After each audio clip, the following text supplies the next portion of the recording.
Hello, everybody, and welcome. It is Thursday, a little after 1 o'clock. It's actually 1:45 because we had the Bidu show before this. But welcome to TheoryCraft episode 26, the beginning of season 2. What does a season mean? I have no idea what a season means, but we're in season 2 now, baby. And I'm also on season 2 of Vikings, which I started watching. Recommend it. Pretty good. Pretty good. Yeah, last episode was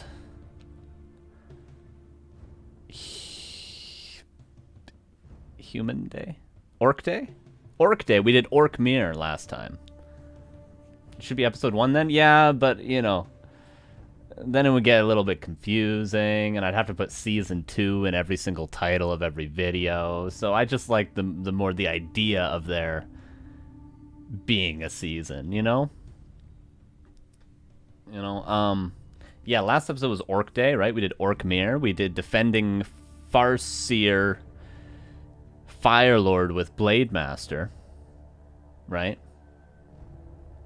Oh, don't worry, I know that spoiler. I already know the spoiler. It's been on cable for years.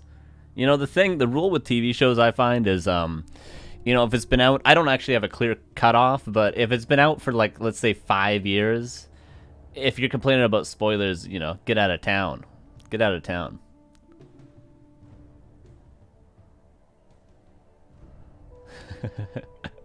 Yeah, Crackbeard, I got you. I got you.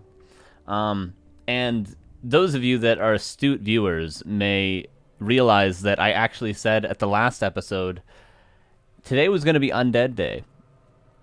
But I challenge any of you to go to Warcraft3.info, search for the Undead replays, and just sort of look what we have to work with there. Not a ton, so I'm going to wait for DreamHack Asia to be finished, because I believe there should be 120 replays from that, right? I'm not missing anything, right? Let me check. There's some 120 games in there, right? So I'm going to wait, and then I'm going to check out those replays. I'm going to check out some of the happy replays. Yeah, there's a ton of 120 replays. So I'm going to wait, and I'm going to check out those, and then maybe we'll have something to learn after the playoffs are done for that. So we're going to do Night Elf Day today, because there's a lot of Night Elf replays. There's a lot of Night Elf replays. Spoil your win rate versus Elf. Yeah, that's actually true, Floss. That is what I'm looking to do today.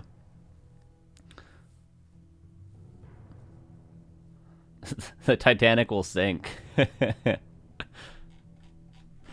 Yeah, that is what happens.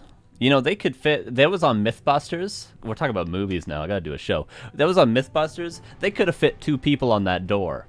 They could have fit 2 on that door. What they have to do is they put their life jacket underneath that they were wearing, or one of them was wearing. The chick was wearing it. You put your life jacket underneath the door, and it has enough buoyancy to hold 2 people on it. They could have both lived. They could have both lived. Rest in peace. Does that ruin the Titanic for you guys? I don't know. I haven't seen it in like 20 years.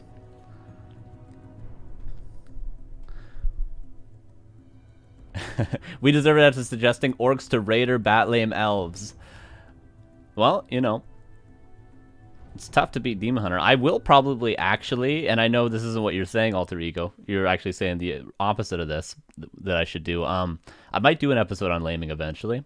I know Starshaped has said he'll send me some replays. I can get some Hitman replays, some Linguagua replays. So Orc Day eventually might be talking about laming, because there's a beauty to laming. There's a difficulty to it, and you know, Night Elf does it as well. Mostly Moon does it, and he's very, very good at it. And I did have some replays where Night Elf players, Moon, did some nice laming against human players, but we won't be watching those today. Maybe if we want to do like a bonus replay at the end, sure, we can do one of those replays. But it's honestly so complicated that it almost needs an episode in and of itself to talk about just laming in general. Not even a specific matchup, a specific race, but just talking about some of the fundamentals of it, because it's not about necessarily timings. I would say it's not about crazy creep routes. It's not about proper army compositions. The army compositions are normally fairly simple. It's all about map movement, scouting, TP usage. So it almost needs another episode. Macro laming, yeah.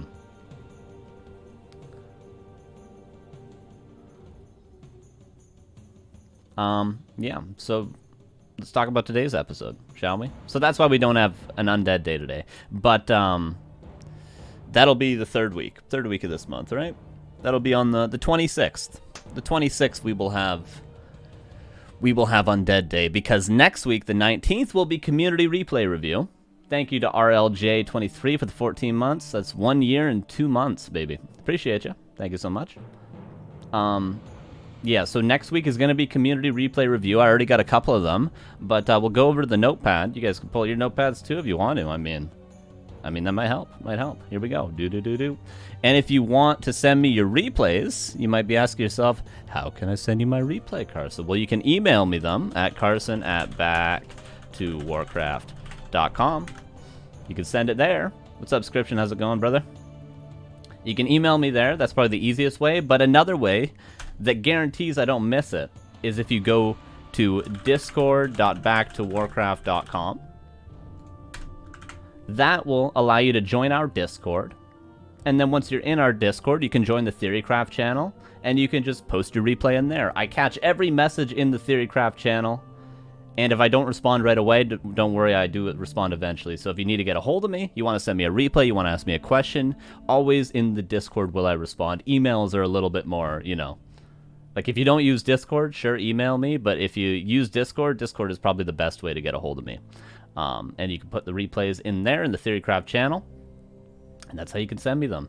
And we'll review all your 1v1 replays. The only thing I ask is that they're not like an hour long, because I would like to watch lots of people's replays. So, you know, ideally 15, 20, 25 minutes, within that range. Ideally a game where you lose. Ideally a game where you lose and you don't know why, or a game you lost and you think you played really well. Those are the best replays to learn from. Those are the best replays for all of us to learn from. So that's what I would recommend if you're going to submit a replay. You know, as cool as it is to submit a replay where you played perfectly and you won, you know, then I can just say, oh, this guy played perfect. What are we supposed to learn from his side of play? You know, because then I could just go download a sock replay and watch that, right? What else was I going to say? Or like an interesting strategy you want to show, because of course, because most of the time we're analyzing, like for instance, today we're going to watch Moon and Colorful replays. Moon and Colorful aren't doing a ton of weird strategies. So if you want to submit a strategy that you do, that you don't think anyone else does, and you think it's pretty cool, this is your day to also send those in.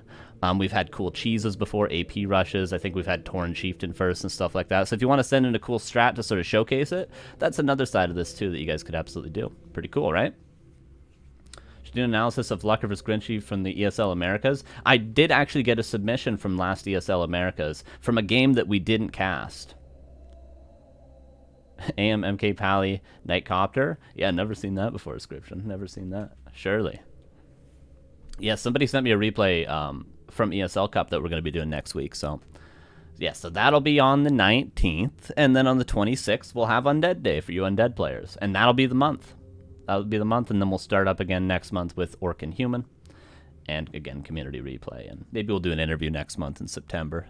Start the school year off with a nice little interview. And that'll be that. That'll be that. Are there any questions? It's very hot here, by the way. We had a heat wave about a month ago. And the heat wave is coming back. How fun is that?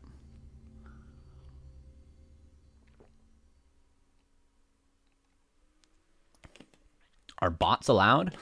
If you want to send me a replay of yours against a computer, absolutely. I would 100% watch that. And maybe I could give some suggestions on good ways to beat the computer. I, for one, did learn how to play the game through playing computers. You want a little story? I'll tell you guys a little story. So I started playing in about 2010. That was patch 1.26. What was in patch 1.26? Well, Raiders got nerfed. Fairy Fire got nerfed. Blade Master Windwalk got nerfed. Tanks gave more experience. I forget what else. Those were most of the big changes in 1.26. So I started playing about a week or two after that patch came out. Let me see when exactly it came out. Maybe I'm completely wrong. Patch 1.26, Warcraft 3. Wiki. There should be a date on this. It was March 24th, 2011. So I was probably, that's when I started playing ladder, but a little bit before that, I was probably playing against the computer. Now, I'm an orc player nowadays, but I used to play Night Elf against the computer. And, you know, it took me a long time to be able to beat it. I was watching a lot of casts on YouTube. I think I was watching, maybe there wasn't the super early Back to Warcraft stuff back then, but there was people like Stonebreak Kid, Chumpesque. There was Sir Pureby. Shout out Pure. There were a bunch of casters. There was some grubby commentaries back then. I would watch those, and I would try to learn from them, and then I'd play the computer. And how I was able to defeat the computer after many, many, many attempts, and failed attempts at that, I would go Demon Hunter. I would tech to tier 2. I think I could Ancient War creep, because I used to watch a lot of Moon games. And I would get 2 Ancient Lore at tier 2. I would mass Dryads, 80 supply Dryads, and I would get a Panda second. And I would just attack with like 60, 70, 80 supply Dryads. Worked every time. Worked every time. Because computers don't hard counter Dryads when you just mass Dryads, and they seem to be very strong. So that is how I beat the computer back in 2010. SK Insomnia era? I think SK Insomnia quit around 2006. 2007. He was very active in like 2002, 2003, 2004. Do you have creep routes for new maps on Tide Hunters or Shallow Grave? We do have a replay on Autumn Leaves, which actually has a little bit of an interesting creep route in it. And there'll also be, we're going to do 2 replays on Concealed Hill, and they also have a very good creep route. We're going to spend a lot of time on a couple of small details today. Well, maybe not a lot of time, but we're going to focus on some very small details, because this first replay I got for you guys, ooh, there's a lot of cool stuff. I mean, if you're not like a, like a fairly high-level Night Elf player, this might be all new to you. These couple of things that we're going to see Moon do. Pretty sick. There's a couple of pretty sick things. Moon's just the best, man. Moon's so good. If you ever want to learn something new, just watch any Moon replay, and you'll learn something. And just look at the smallest details. There's always something. It's incredible. All right, so we talked about last week. We talked about Vikings. I told a story about 1.26. We talked about replays. We could talk about today's episode. Let's do it. Let's do it. I'm somewhat better than Moon myself. PogChamp, buddy. PogChamp. So today's episode is called Scratching the Surface of Night Elf versus Human. So, scratching the surface, of course, there's a saying that is, we've barely scratched the surface. And, I wouldn't want to say barely scratching the surface of Night Elf versus Human, because we're actually gonna cover, quite a few strategies today, all revolving around the sort of the same opener, somewhat. But the reason why we're, just scratching the surface is because there's a lot of different strategies. This is a very complicated matchup with a lot of different starting heroes. Especially from the Night Elf side of things, a lot of different timings, a lot of different army compositions, and very often goes to the late game, which gets very complicated. So that's why we're just going to scratch the surface, because it's going to take me a lot of episodes to get through this matchup. It's going to take me a whole lot of episodes. And I've actually never covered, I don't know if you guys have noticed, Night Elf versus Human or Human versus Night Elf, just purely because it's very complicated, and you go to find replays to sort of study this matchup, and you just end up with, like 50 replays with 20 different strategies within those 50 replays. So it's hard to find continuity. But I managed to find a little bit of continuity today throughout the replays. So just to touch a little bit on some strategies that we might see from the Night Elf side of things in this matchup. Can anybody in the chat tell me, just say a strategy. What's a strategy Night Elf might do against Human, or Human might do against Night Elf?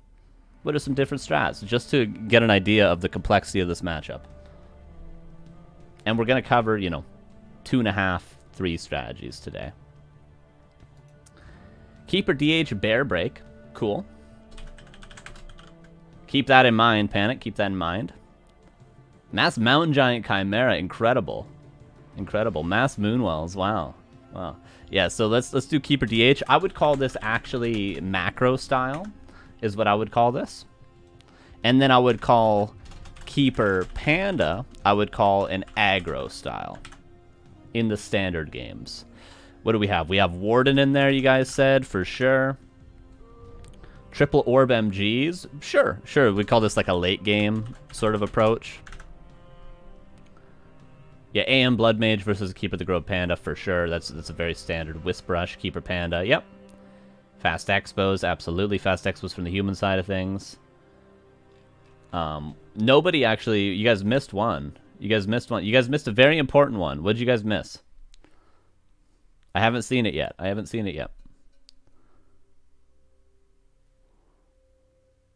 And we could say late game would be like going straight into Mountain Giants, right? MK versus Warden, yeah, cool. So that would be there's a couple different ways to play Warden, right? There's sort of like the this might be a little bit complicated if you don't sort of play a lot of Night Elf or you don't play a lot of Warden, but if you know, you know. There's sort of like the AZLR style of things. Nilo Angelo, appreciate it. 3 months. Says, love back to Warcraft. Keep up the good work, Carson. Thank you so much for the 3 months. So there's sort of the Amazonia Last Refuge style of Warden. And then there's also like the Echo Isles Terranistan style of Warden. Right? One is much more macro-oriented. The other is much more aggressive-oriented, trying to kill the Archmage early, pressure the expansion, get like a Naga on tier 2. There's sort of two different styles. You can go Huntresses with the Amazonia Last Refuge sort of style. Potom Hunts, not too common in this matchup. Mass Hunts is the way to go. Mass Hunts is seen, but not generally with the Priestess. Yeah, Beastmaster, somebody said in the chat. Yeah, Beastmaster, typically, of course, played on Last Refuge, exclusively Last Refuge. Right, so already we have two styles with Keeper. There's going to be a third we're going to see today. We have two styles with Warden. We have a late game style, which would revolve around like Tri-Hero, maybe Mountain Giant. Somebody said Chimeras, lots of expansions, stuff like that. There's Beastmaster, which has a couple of different styles. You know, there's the macro style of Beastmaster, and there's also the all-in style. Right, so there's just those, and that's just so far the Night Elf side of things. So if we break up the Warden and the Beastmaster into two styles themselves, we have 1, 2, 3, 4, 5, 6, 7 styles that are just the high level sort of viability. And you could even say Keeper as Mass Hunts. From the human side of things, we have 1 base, 2 base, we have TRs, right? We have lots of different stuff. Lots of different stuff. We have too much to even fit on the page. So that's just to give you guys sort of an introduction. Yeah, there's Mountain King first, for sure. There's Mountain King first. There's Tinker Tower Rush, Naga Tower Rush, 3 Militia. We won't see that too often. And we don't, in fact, see Tower Rushes on Tier 1 too often anymore since Keeper meta. Human Rifles greater than Hunts then? Yeah, for sure. That's a very much an important sort of counter to keep in mind when you're getting all in. But still, maybe not at the top level. Mass Huntresses with Glaives and Ancient Protectors is a pretty common way to counter a fast expansion. Pally Rifles, not too common, but sure, that's something we have to be thinking about.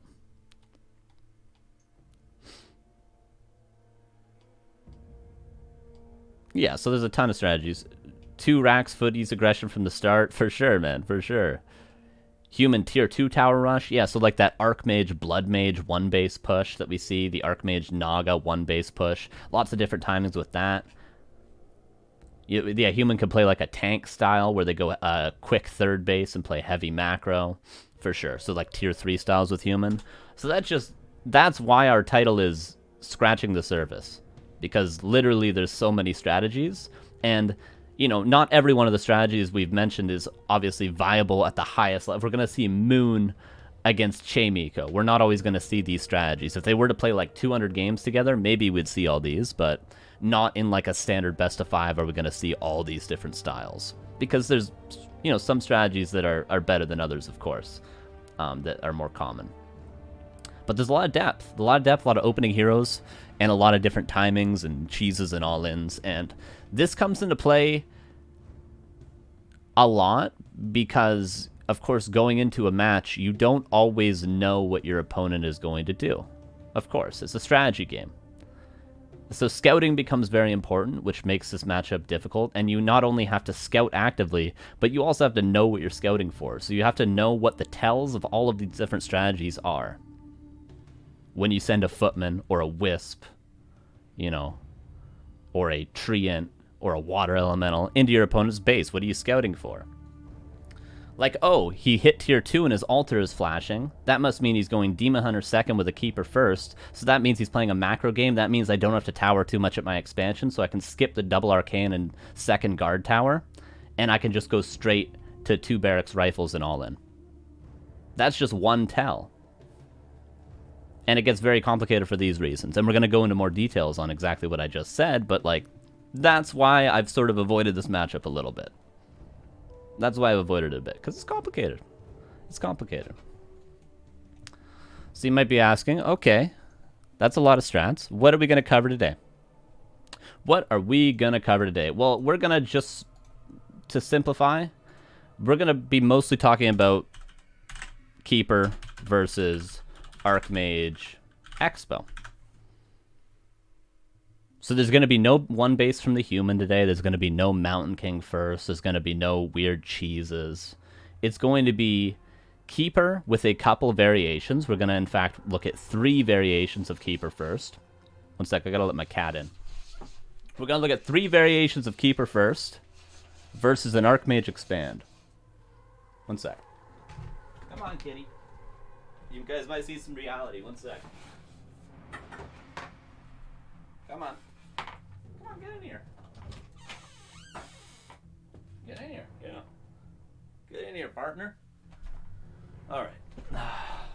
My green screen's showing a little bit. That's because I have to move it to let my cat in, but that's all right. No panda tanks. Well, you know, as soon as Infi does panda tanks, I'll have some replays. Come on, get in here, partner. All right, my cat's gonna join us today. So that's what we're going to talk about today. Keeper, a couple of variations, versus an Archmage Expand, and, you know, there's a couple of... My cat will jump on the desk, don't worry. My cat doesn't like to be picked up, though, so I'm not going to pick her up. But she'll jump up here eventually. And there's sort of 2 standard responses from the human. The human most often will try to get quickly up to 70 supply, and then push the Night Elf. Or the human will try to go into the late game with a second base, a second expansion, and go tier 3 and try to go into the super late game. Right? So those are sort of the most standard options, and we're going to try to cover as much ground as we can with the replays that we have today. But like I said earlier, this first replay, this first replay is good. What are you doing, kitty? Hi.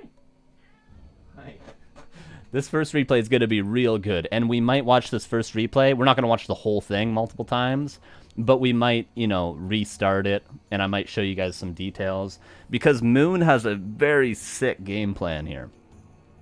Well, you know, maybe not. Yeah, his macro, his strategy, the small details are super sick, and it makes everything very clean and easy to remember what Moon does. Don't tell us who wins? Well, you know. It is Night Elf Day after all. It is Night Elf Day after all. So the first replay is going to be Moon versus... Here's the cat. Woo! Oh, can you see her? There she is. Hi there. The first replay is going to be Moon versus Chaemiko. Okay, come on, kitty. Gotta get off my keyboard. Come on. Get down here. Get down here. Yep. Come on. There we go. It's alright. Alright, well, she's just gonna do her thing. First replay is gonna be on Concealed Hill as well. Worth mentioning that Concealed Hill is a pretty difficult map to expand on for the human. And that's just because these are sort of the replays that we have. I would ideally love to do a replay on something like a Tide Hunters, maybe something on Last Refuge, although Last Refuge is mostly Beastmaster. But Concealed Hill seems to be the map that the best replays were played on. So it just to tag at the beginning, 120 moment, just to tag at the beginning, this is a difficult map for humans. So it's going to give some leeway to us, the Night Elf players, to sort of, have a little bit of an advantage going into it, because it's a difficult map to expand on. But don't worry, the players that are playing human in these replays are very good, because Chaemiko is going to show us how it's done if you're wondering how to expand on this map. And Chaemiko is going to play very, very well this game. So well, in fact, that Moon actually has to micro very, very well to actually come out on top. Eularis is a pimp with the 14 months. Appreciate you. I think we covered everything. I can't really see my monitor. Come on, kitty. Come on. Do you have a tiger? Yeah, this is my tiger. I think I could do analysis over top of my cat. Just have to look over top. Yeah, so we'll go into replay 1. And forgive me if we restart the replay a couple times, but there's a lot of details I want to talk about. A lot of details. So we might spend a decent amount of time on this replay, and then the replays will get progressively worse. We're going to watch 3 replays today. This first one's a banger, though. This first one's a banger. Okay? Nice build up. I'm hyped for this. Yeah, I mean, I am one to do long intros. That was actually only 25 minutes. I think my longest is about an hour. So, hey, Kicker D with the rate of 30. Appreciate you. All I want to do is the details? Yeah. Oh, the uptime is bugged because Rick was streaming before this. Wow. It's incredible. It's incredible. Come on, kitty. All right, get down here. Come on. My cat is like staring at the wall. I think she's weirded out because I'm yelling into a camera. Sit on your cat, you're gonna be our bottom. Wow. What was Ricky streaming? He was streaming Jim. He was streaming Jim. Come on. I mean, I know you're a little weirded out because I'm talking, but you don't have to be a weirdo, kitty.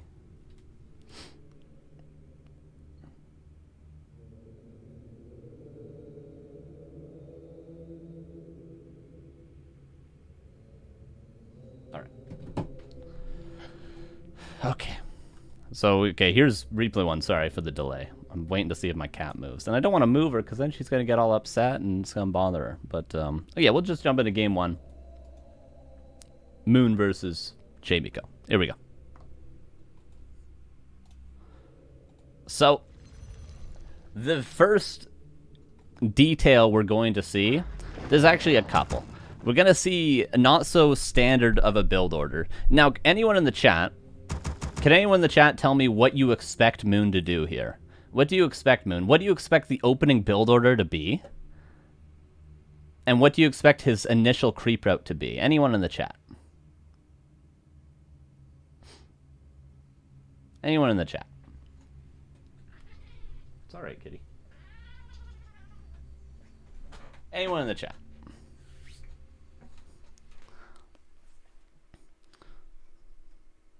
Keeper to turtle while AOW does trolls. Beautiful. Yep, good, good. Somebody said a build order. Good. Moonstruck. So all AOW, Moonwell, Alter, Orange, AOW to creep the start. AOW plus Yellow Archer and Keeper Green. Beautiful. Beautiful. Yep. Yep. Creep 2 spots at the same time. 25 food tech and 28 food expo. Yeah, what buildings do you expect Moon to build before he techs? Because this is something, I saw this, I was going over this replay again this morning, and this kind of blew my mind. I don't know why, it's a very small thing, but it kind of blew my mind. Just the precision of it. Yeah, he's going to do a 3-well tech, and he's going to do a 3-well tech for a very specific reason. And we're going to check it out. No Hunter Saul. No Hunter Saul. No. Yeah, so you guys are absolutely right about the opening creep route. And I think this is just objectively the best creep route. I think this is objectively the best creep route. I don't think there's any debate that there's a better creep route on Concealed Hill, at least against human. I think if you're not doing this creep route, you're making a mistake. Maybe somebody could correct me. But I don't think there's a reason to not do this creep route. It's just very, very good. Feel free to correct me, though. But I really, like, I just don't... I would try to think of some alternative creep routes. But, you know, notice the position of the altar, very close to the green camp for maximum efficiency. This wisp, I believe, yep, this one. So this wisp is going to be his initial scout wisp. So this is his 15 supply wisp. Right? Or the 14 supply wisp, pardon me. This is going to be his scout wisp, which goes over here to see that Chaemiko is creeping this. That's where this wisp is going to go. This next wisp that comes out, just to give you an idea of the details that Moon is doing, this next wisp is going to go down here just to scout both lanes of the map. If we look how Concealed Hill is built, it's 2 lanes. This middle, you have this high ground, right? But mostly how the map is constructed is it's like 2 lanes. Here's 1 lane, and here's the second lane. You have 2 clear paths, and then 1 can go through the middle, but you always intersect at one of these 2 lanes, no matter what.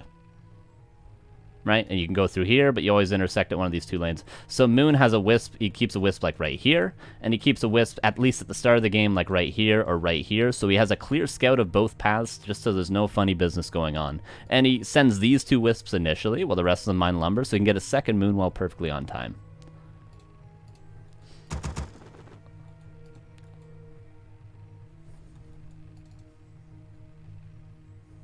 Your building is complete.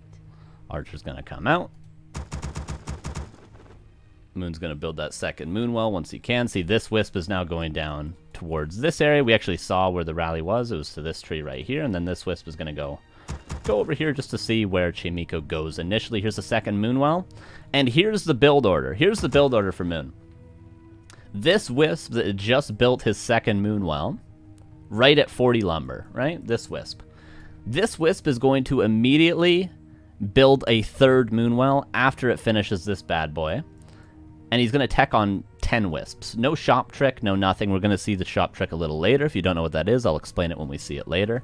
But this wisp right here is just going to build a third moonwell right away. And I'm going to show you this timing. I'm going to show you the timing of this moonwell. Now, this might be common knowledge. This might be an obvious thing. But just the precision of this blew my mind for some reason this morning. I don't know. Why is Moon's password next to his name? Yeah, I wonder why that is. So, here's the really good creep route. The Archer's going to come out. The Ancient Warrior is going to creep this camp. At the same time, the Keeper's going to come out, summon 2 Treants, and creep the green camp.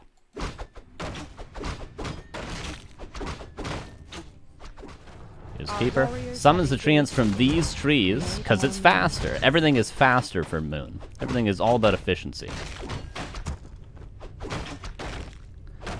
Alpine Iron with the 8 months. Thank you so much. Appreciate you. So he's just going to take the big turtle, get the item, runs over here, perfectly on time to get the item. This moonwell finishes, and he's going to build the third moonwell. I hope he does. Yeah, there it is. Third moonwell. Now, watch when this moonwell finishes.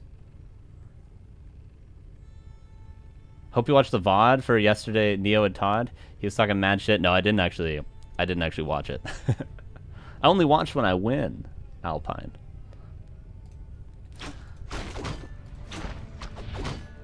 So this creep route, you get both items. You immediately get the level 2. And then most often what Night Elves do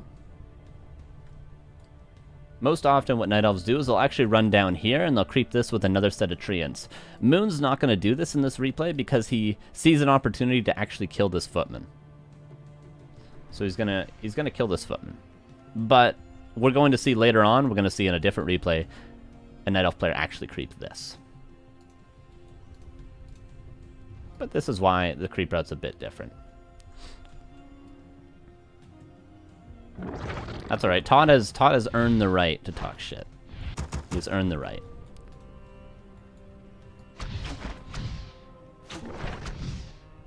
He's going to kill this footman. And teching on, I think, quite sure it's 10 lumber wisps. Let me do the math. Yeah, 10. It's 10 lumber wisps. 10. Yeah, because there's 2 archers. It's 10. Note, this wisp, we talked about earlier when these wisps moved over to these positions. This wisp moved over to, like, this position, this position. It was trying to hide from the scout footmen that very often will actually patrol around these trees to deny the wisp from ever getting a detonate on the water elemental that's helping Chaemiko creep this. But note, after the wisp confirms, he scouted that Chaemiko was opening with this camp and not opening with like a lab or anything like that. If Chaemiko did open with a lab, Moon might have ran over a little bit quicker, and maybe he would have detonated the wisp on the water elemental quite earlier. But then once he's scouted that, he's just going to send this wisp to meet up with his friend over here, and these wisps are going to serve in the harassment for what Moon is expecting to be an expansion. So instead of Moon having to send like a third wisp from his main base, he's instead just meeting up these 2 scout wisps that he used to scout both lanes, and now these will be the 2 wisps that he actually harasses with. So he doesn't overcomplicate things. Just very simply, and this wisp will come over here, and then he'll use these to start harassing the expansion, because this is a very difficult expansion. We see Poison, Purge, they have Command Aura. It's very difficult. So if Moon has a couple of wisps here, that's why he's built 10 lumber wisps instead of the standard 9. He's going to be able to use these to detonate on the water elementals, detonate on the Archmage, make this expansion much more difficult to creep if it comes down to that. That's why he's doing this. And that's how he does this. And we'll keep an eye on this Moonwell. Note, the Ancient Warrior is going to produce 5 archers. And then as soon as it's done producing 5 archers, it's going to uproot and it's going to move over here. So Moon's going to build 5 archers here. Just straight up 5 in a row. Straight up 5 in a row. Okay. Let's continue. This footman It'll be difficult to kill, but it will go down eventually. And Chaemiko is going to creep this, or he's going to take this expansion very, very well. Okay, you guys ready? You guys ready? Now, it's about to be nighttime. It's about to be nighttime in 20 seconds. Nighttime in 20 seconds. In-game time, not actual 20 seconds. Look at the Moonwell. Look, it finishes. It finishes. It finishes. Nighttime. Look at that. So this Moonwell is literally, because you can notice moons right now not even close to 30 supply, yet alone over 30 supply. The timing of this Moonwell was literally just so that Moon can get full efficiency on the regeneration during nighttime. So, like this, I mean, I understand that 3 well techs are a thing. I've done them myself. They're pretty common. But most of the time, I've thought of 3 Moonwell techs as... I just want to be ready if they, like, push me, they tower rush me. I don't want my 3rd Moonwell to get canceled by, like, a Blade Master or something. But Moon is literally doing this so he has more mana and health later on for his Keeper after the initial harass to the expansion.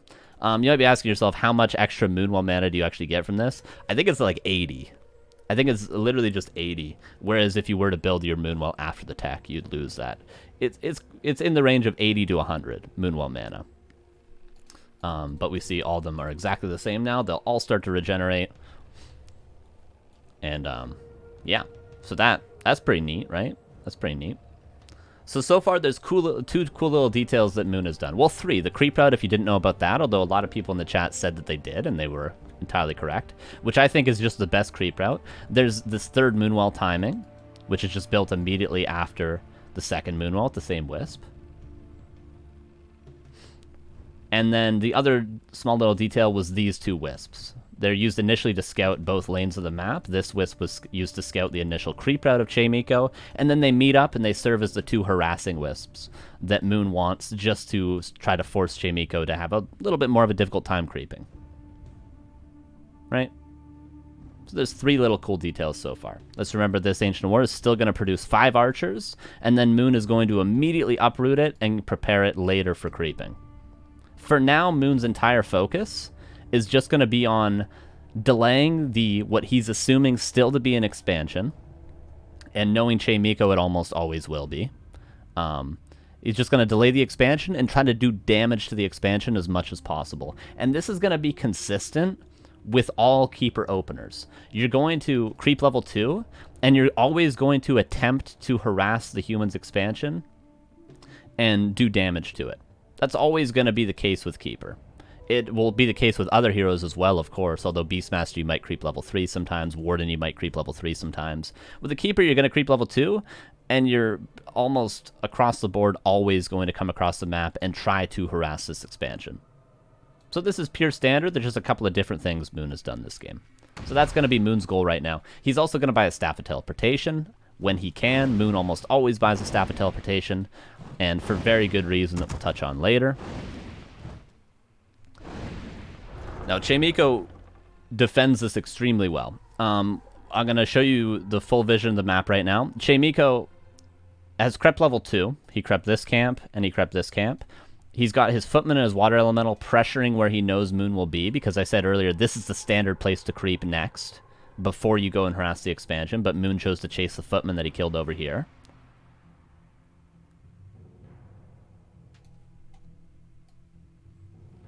Right? So Chaemiko is sort of pressuring this side. And at the same time, I'm going to show you guys what he's doing. Oh, has he done it yet? He's about to do it at the same time. We see he's going to continue to pressure here. He should call Militia very soon. And this is the standard way that Chaemiko is going to creep his expansion, or all top humans are going to creep their expansion, on Concealed Hill specifically. We see he's pressuring the top side. We'll talk about the shop trick a little later, guys. He's pressuring the top side, and then he's going to call a bunch of Militia, 3, 6, 8, 9 Militia, and he's going to send this Water Elemental down, and he's going to solo creep this with a single Water Elemental and Militia, while pressuring with his Footman and his Archmage on what would be harassing his expansion camp. So this is how humans, if you're playing very high level humans, are going to get their expansion on this map, which is actually going to make it very difficult to harass this expansion, which is why Moon I'm going to go to myself for a second. Moon does not rely on dealing damage to the expansion. Almost ever. Some Night Elves, colorful, we're going to talk about a little later. Maybe Laliad at times might rely on doing damage to the expansion. Moon does not rely on doing damage to the expansion strategically. He does other things than relying on just delaying the expansion, killing a ton of peasants. He doesn't worry about it. Similar to almost how Happy plays against Human. Happy doesn't care too much about killing a huge number of peasants. Neither does Moon. Moon has a follow-up plan that does not rely on him canceling the expansion, delaying the expansion a ton. And we're going to see that come into play this game. Because he's not going to do a lot of damage to this expansion, I'll tell you right now. Does he have Wisps there to dead the Water Ellie while creeping? Actually, the Wisps are going to get pressured. I'll show you. So he's bringing the Wisps in. And Chaemiko's also aware of this, and he's chasing them around. And the Water Elemental only now went down. And he hasn't even started the creep yet. So notice, Chaemiko does this so well. At the same time... And the reason why I'm pointing out what Chaemiko's doing is because I just want to note that Moon's going to play this game very well, but Chaemiko creeps this. This is a perfect expansion defense from Chaemiko. Absolutely perfect. He's doing everything right here. He lands a surround on the Keeper. He gets 2 footies on the 2 Wisps that would have otherwise detonated this Water Elemental, forcing Chaemiko to take more damage. He surrounds the Keeper. Moon gets himself out of the surround with Treants, and then Chaemiko summons another Water Elemental and re-surrounds the Keeper, forcing a town portal, losing no peasants and not getting his Water Elemental detonated. So this is a perfect defense from Chaemiko. So this isn't as though Moon's gonna have a good strategy and Chaemiko just messes up and loses. No, Chaemiko's done this perfectly so far. See, he re-surrounds, loses a Footman, that makes 2 Footmen. But he forces a TP and kills both Wisps. And the TP out. And this expansion? Totally free. Totally free. He might lose. I don't think he's going to lose this peasant, but... So just to put in perspective how good of a game this actually is for Chaemiko. Right? It's perfect. It's perfect for Chaemiko. So what's the follow-up for Moon? What's the follow-up for Moon? And yeah, look at this. Look at this. 3 Moonwells, alright, full health, almost full mana, enough mana that he can regenerate a little bit. Look at that. If he had only 2 Moonwells, he would probably only have about 100 mana, 110 mana, something around there. Right? And let's just take a look at what Moon's build order here is. He's built 5 archers now. He's going to uproot this Ancient War very soon. The 5th archer, we see it was rallying across, so we could see the 5th archer finish maybe 10 seconds ago. So Moon's been a little bit lazy, but it's not too important. After the 5th archer finishes, Moon builds his Hunter's Hall. So notice how clean that is. You build 5 archers, and then after your 5th archer is done, you need to remember 2 things. You need to remember, oop, I need to uproot my Ancient War and move it over to my next camp, regardless of the map. This is something you'll always do. And another thing you have to remember is, after my 5th archer, I can build my Hunter's Hall. And it will be done on time, at least for the build order that Moon is doing. Now, after the Hunter's Hall, with the way Moon's playing, Moon is going to play a macro-oriented playstyle, so he's going to counter-expand. So after the 5 archers, after you've uprooted your Ancient War, after you've built your Hunter's Hall, Moon's going to counter-expand now. We're going to see that.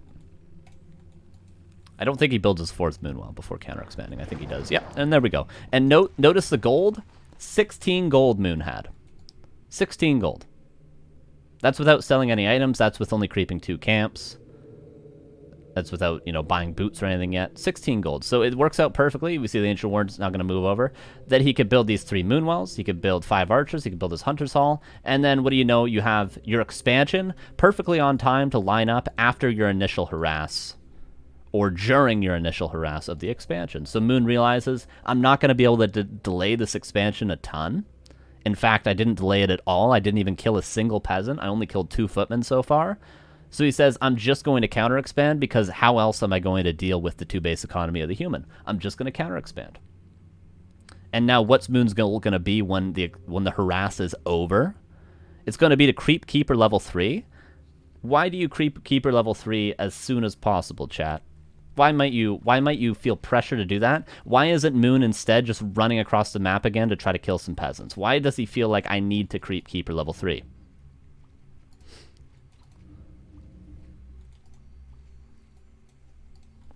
Our warriors have engaged the enemy. Because Thorn's aura. Where did Moon get his second item from? He got his second item from right here. Yes, to deal with the footies, for sure. Yeah, because or else, we noticed Chaemiko has level 3 Archmage. He's got Footman coming across. He can eventually get Defend, although we're not going to see Defend this game. But there is a potential that Chaemiko could be coming across the map with Defended Footman. 2 Barracks Defended Footman isn't too uncommon. So there's no real way to kill the Footman unless you get level 2 Entangle. Not level 2 Treants, not Thorn's Aura. Level 2 Entangle is the only way to deal with potential Defended Footmen at this stage of the game. And if you have Huntresses, there's level 2 Water Elementals already. You're going to have to detonate Wisps. So you need to get level 3 Keeper in order just to defend yourself. If not, Chaemiko's going to come into your base, he's going to cancel your expansion, he's going to kill all your Wisps, he's going to delay your lures, and you have no way to kill the Footmen. Because what is your Keeper auto attack's going to solo them? You need level 2 Entangle. Level 2 Entangle, correct me if I'm wrong, does it just one-shot a Footman? Or do you need to get like 2 auto attacks? I don't know exactly what the numbers are, but it's very close to one-shotting a Footman. So that's why Moon is immediately saying, I need level 3, I need level 3.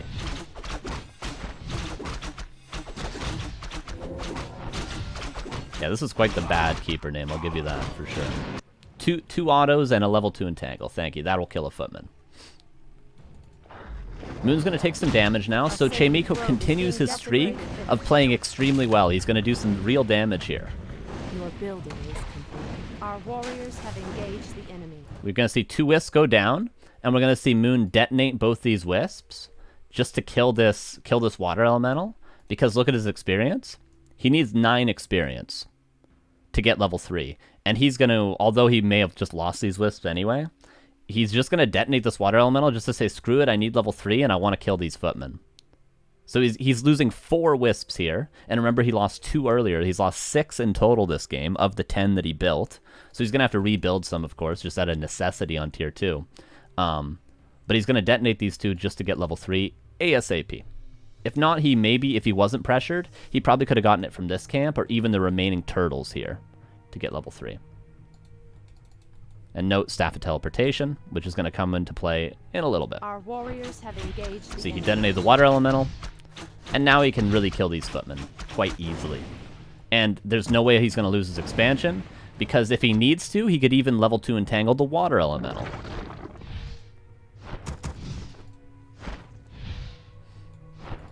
And now, if these Footmen even had Defend, it wouldn't matter at this stage, because he's got plenty of mana, and the Footmen are all going to die.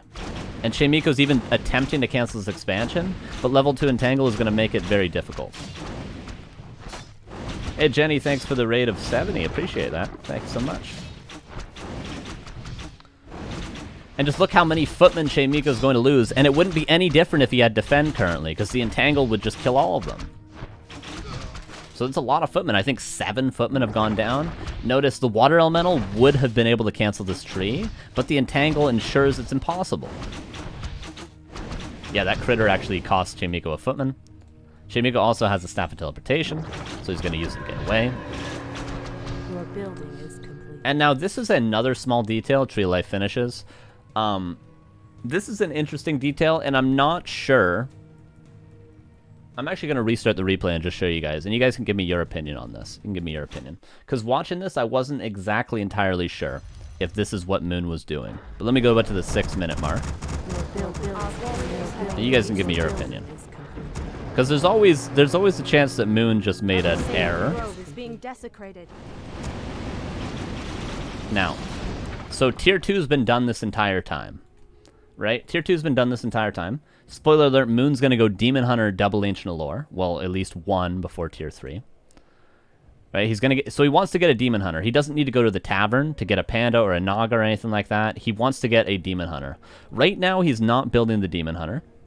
The reason he's not building the lures is obvious, because, of course, they could potentially get canceled by the Archmage that's right now harassing him. But you know, he could be building the Demon Hunter this entire time, and we're gonna see Moon actually. He's gonna build an Ancient Allure before the Demon Hunter, even though he has gold for both currently. So wait for it, wait for it, wait for it. Wait for it. Wait for it. So now he builds the lore. So his attention is in a position where he's realizing he has to macro right now. He realizes if you start DH here, you lose 15% extra XP. Maybe that's the reasons many kills here. That's an interesting take. I didn't actually think of that. And he is about to get level 4. That's kind of cool. That's actually a really cool point. That might absolutely be right. That is pretty 5-head. Very cool. Very cool. But still, I will continue the point, but I think that it might actually be right. So he builds the Ancient Lore, which signifies to me, as someone watching the replay, Moon realizes he has to macro right now. Maybe when he was defending the expansion before, his mind wasn't on this. His mind wasn't on macro. But we see he queues up Wisps, and then he starts building the lore. Still hasn't built the Demon Hunter note. And the initial thought I had was maybe it was because the Archmage is actually in range of the altar. And we mentioned earlier that, you know, when Chaemiko sees the altar flashing, he realizes, oh, Moon's going to be playing, you know, more of a passive game. He's not going to go for a Panda or a Naga or try to push heavily. He's going to just try to get a Demon Hunter and play much more passive. So maybe Moon doesn't want to give away the tell of I'm going for Demon Hunter, and instead wants to keep the mystery in Chaemiko's mind. But I think you're just totally right, Chuddy, that once he queues up this Demon Hunter, his Keeper's going to get less experience for all these units that he's killing right now. Because we're going to see, as soon as he kills this Water Elemental, and the Archmage runs away, he's going to start the Demon Hunter. But that was just, I don't know, it's not too important. That's just something I was thinking of earlier. But let's just note that Moon's macro is a little bit delayed this game. A little bit delayed. So Demon Hunter starts. And then what exactly is his build order?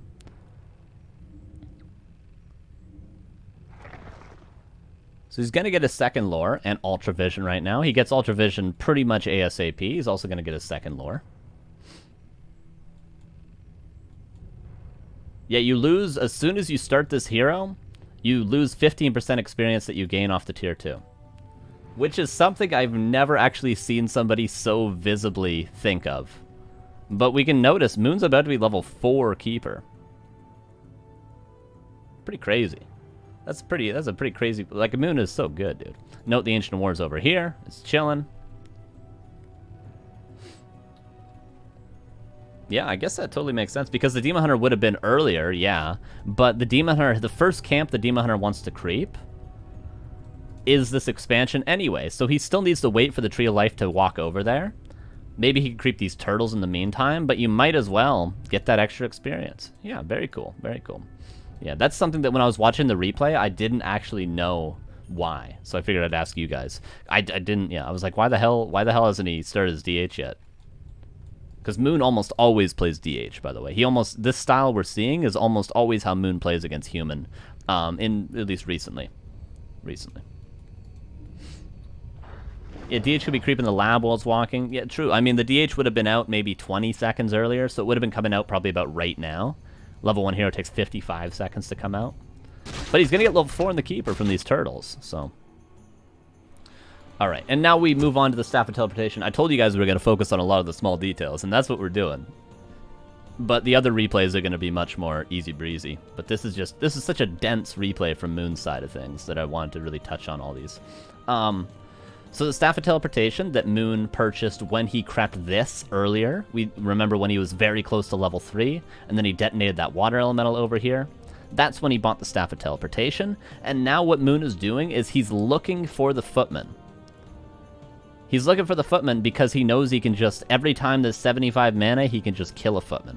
He's almost close to killing 4 Footmen. If he catches the Footman out, and, you know, I mean, I don't think there's any human player in the world that's going to split their Footmen up. They're always, like, let's look. Does Chaemiko have all of his Footmen in one place right now? Let's see. Yes, they're all in one place. One's rallying to that place as well. Like, the Archmage might be in a different spot. Maybe the Archmage is in the main base canceling this lore. Maybe the Footmen are over here looking for the tree. But the Footmen are almost always going to be together. So what Moon is looking for is he wants to chase and kill these Footmen. This delays the creeping. This stops the Demon Hunter from being pressured. And the Staff of Teleportation just makes it 100% safe to do so. because if the Demon Hunter gets creep jacked, the Keeper can staff to the Demon Hunter and help. If the tree gets pressured, the Keeper can staff to the tree and save it. If the Keeper gets surrounded and there's no Stormbolt, he can staff out and he can be safe. The staff just makes roaming the map like this 100% entirely safe at every stage in the game, as long as there's no Mountain King, which there isn't going to be because, of course, you're going Demon Hunter second. That's why he gets the staff, and I would recommend getting the staff every single game, regardless of if you're playing 1 base or 2 base. I'd just say it's so good. So he's looking for the footman right now. Our warriors have engaged the enemy. It's level 4. Tree is being repaired.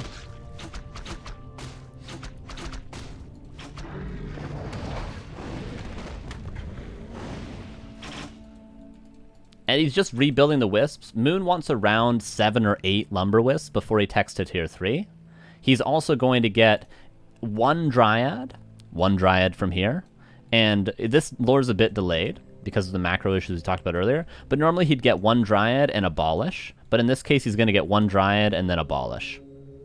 But that's what he wants before he techs. So it's going to be 5 archers, 1 dryad with abolish, a demon hunter, a keeper, an ultra vision, and a tree of life. That's going to be what Moon is invested in. He's gone for no 4th Moonwell, no shop. He's gone for no like upgrades early. He's gone for no like heal scrolls. He did get Boots of Speed earlier, again, just to chase the footman around. Same reason as the staff, he just gets both. And Moon's kind of the only person that does this, by the way, Boots of Speed. So I wouldn't say it's 100% needed. It's just a stylistic choice from Moon. But that's what the macro looks like. And then we're going to have a tier 3 tech after those things.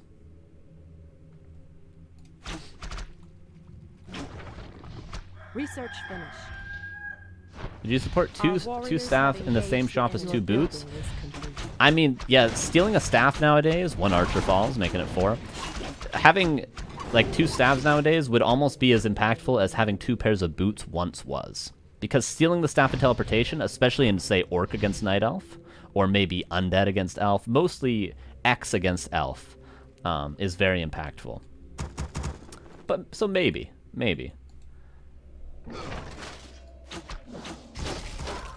So Keeper, again, looking for Footman. It's entirely safe because he has a staff. Demon Hunter comes out, and we've done an episode. Do you guys remember our Foggy against Happy episode? You guys remember that? Yeah, staff is definitely more important than boots nowadays, for sure, 100%.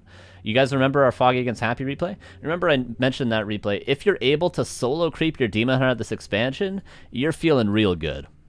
You're feeling real good. So, you know, the Keeper trying to find the Footman, if the Keeper catches the Footman out, that gives him space for his Demon Hunter, and Moon's going to be super happy to get all this experience on his Demon Hunter. After this, oh, look, the Ancient Ward's also in position, so the Demon Hunter can go creep that solo. Maybe he could even creep this to secure that level 3 as well.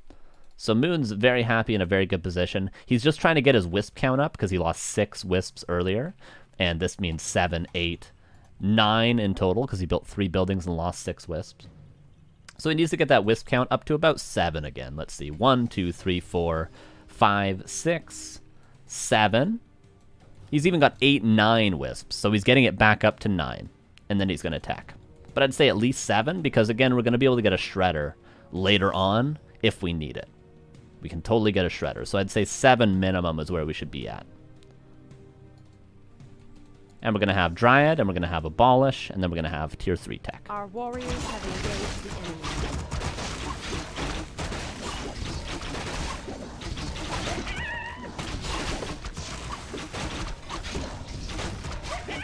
Yeah, Remo's pretty good. Remo's a good player.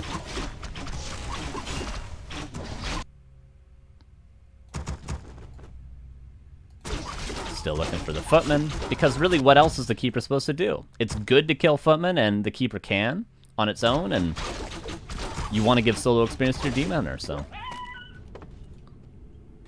Yeah, I do think Todd is much be than Remo, but Remo's still a very good player in his own right.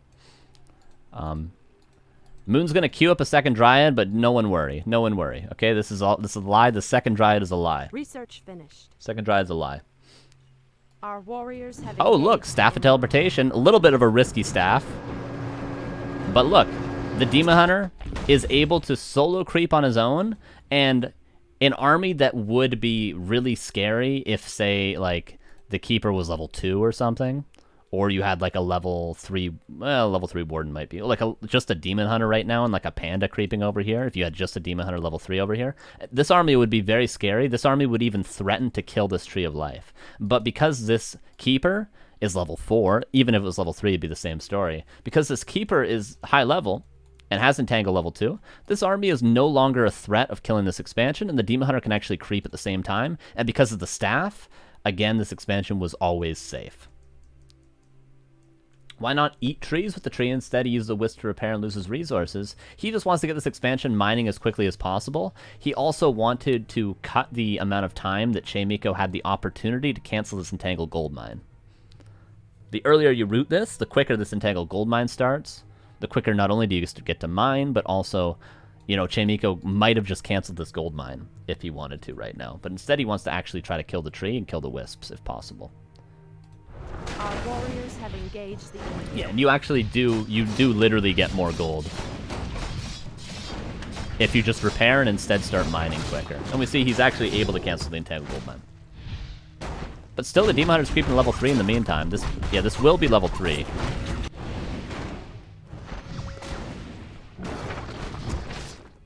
And he forces a TP. And if he hadn't forced a TP, he would have been able to kill all these footmen. Would have been able to kill all these footmen. Okay, tier 3 tech is underway. And notice there's only one Dryad. So there's been 5 archers and 1 Dryad with Abolish Magic produced. Tier 3 tech. And now we're going to see a second Dryad come out. And after the second Dryad, we're going to start bear production. So we're going to have adept training for the bears. And we're going to start building bears. Also, what we need to build. We need to build extra moonwells.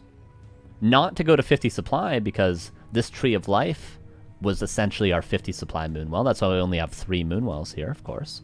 But we need to get our 60 and 70 supply moonwell. And we also need to get, of course, let's not forget our shop. So those are going to be the things that we focus on while we're tech into tier 3.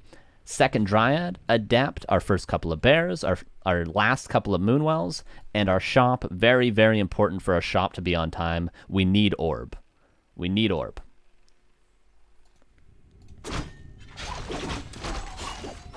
Treants are going to nicely be used to clean up this creep camp over here. Take a look at Chaemiko's build order. Now, Chaemiko had let's not forget, Chaemiko had a very clean game. He's lost some footmen. He's been forced to town portal, but his tech, his expansion, was beautifully timed. So his Blood Mage, this is about as early as you can get a Blood Mage playing 2 base in this matchup. What is the in-game time? You can see it up here, 9:36, right above the TheoryCraft, 9:36. Chaemiko's tech this game was done at 8 minutes and 38 seconds. Blood Mage took 55, so it just came out, right? 8 minutes and 38 seconds, which is a very early tier 2 tech finishing. Very early with an expansion. With an expansion, especially on Concealed Hill. So this game is still going very well for Chaemiko, which is why Moon's actually going to get in a little bit of trouble. Moon's going to get a little bit of trouble. Shredder.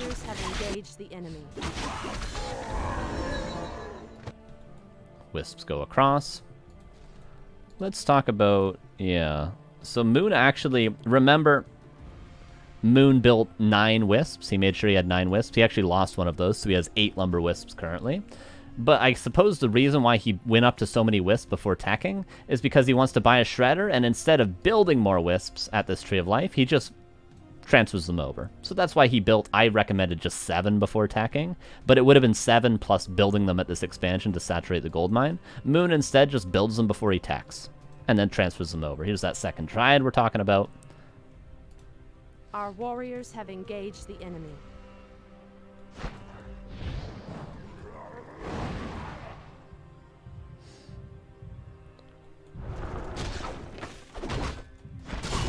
And this is all gravy. Like, this isn't an essential part of the strategy.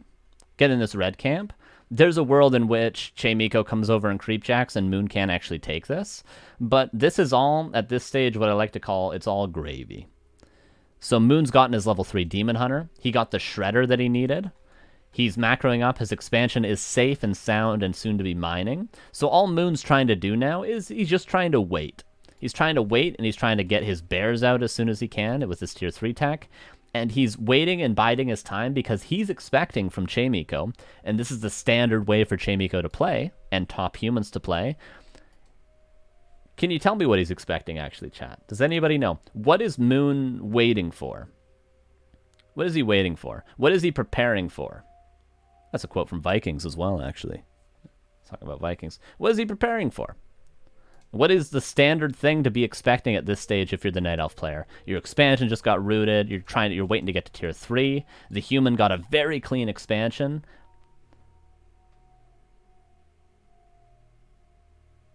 So what is Moon waiting for?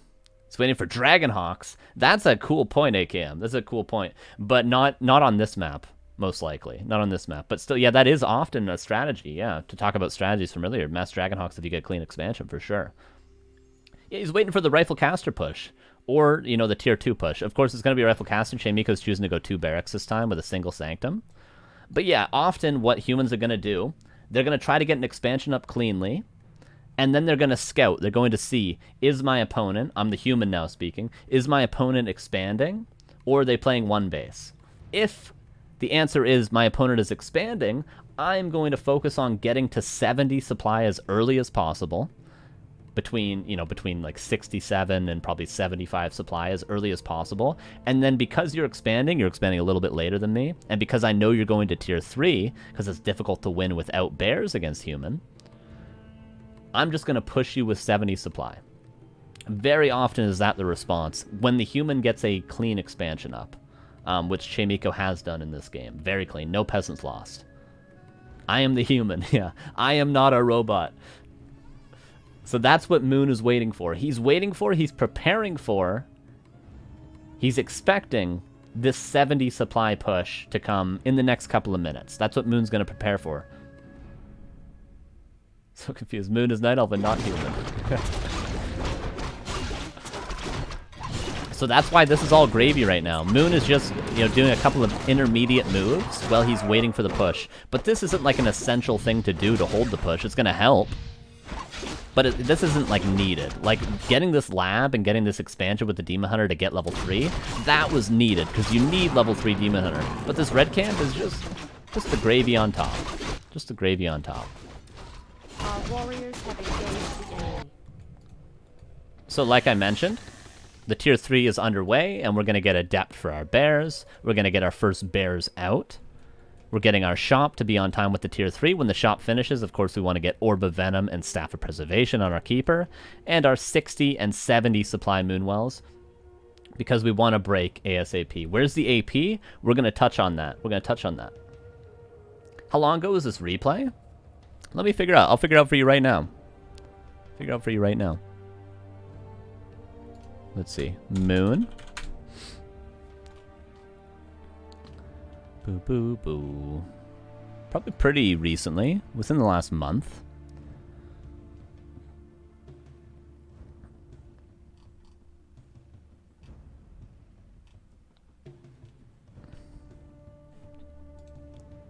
Was it in June? I think this replay was in June.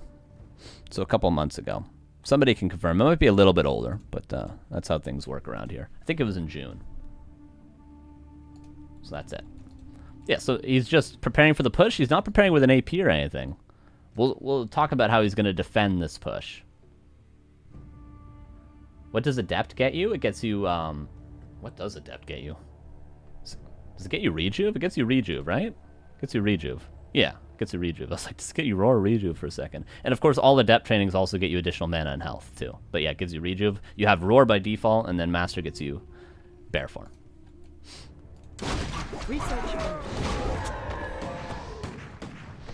Oh, my cat's back. Hello.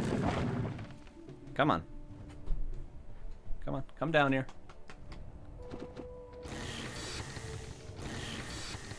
So this is where it gets a little bit like we've analyzed Happy. Here's my cat. This is what I'm dealing with right now. We've analyzed Happy replays before, and we've sort of said, all right, this is where Happy is going to do Happy things. And by that, I mean, this is where Happy is going to win a fight that most people, including myself, would lose in this position. Your building right? Even a lot of pros would lose in this position. So Moon is going to kind of do happy things. Upgrade. He's going to kind of do happy things. This is going to be a very difficult timing to hold, because let's not forget how cleanly, remember this surround from the early game, he killed the 2 wisps, he came into the base and killed 4 more wisps, delaying the tier 3 tech. He delayed the expansion, he delayed the Demon Hunter because Moon didn't want to build it right away because he wanted to get 15% extra experience.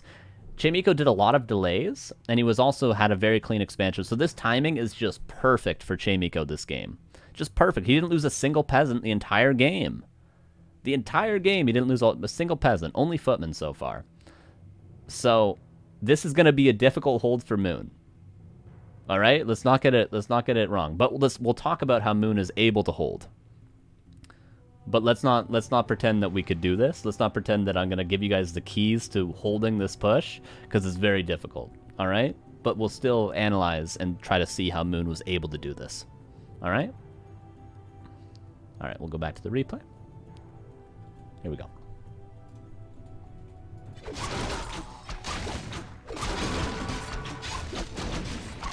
Just all gravy. This creep camp is just gravy. The keeper goes back, gets orb and staff. Just play like Moon, forehead, yeah. Keeper gets orb and staff, right? Master training is underway, and Moon is going to break upkeep immediately. So this Moonwell is actually quite important.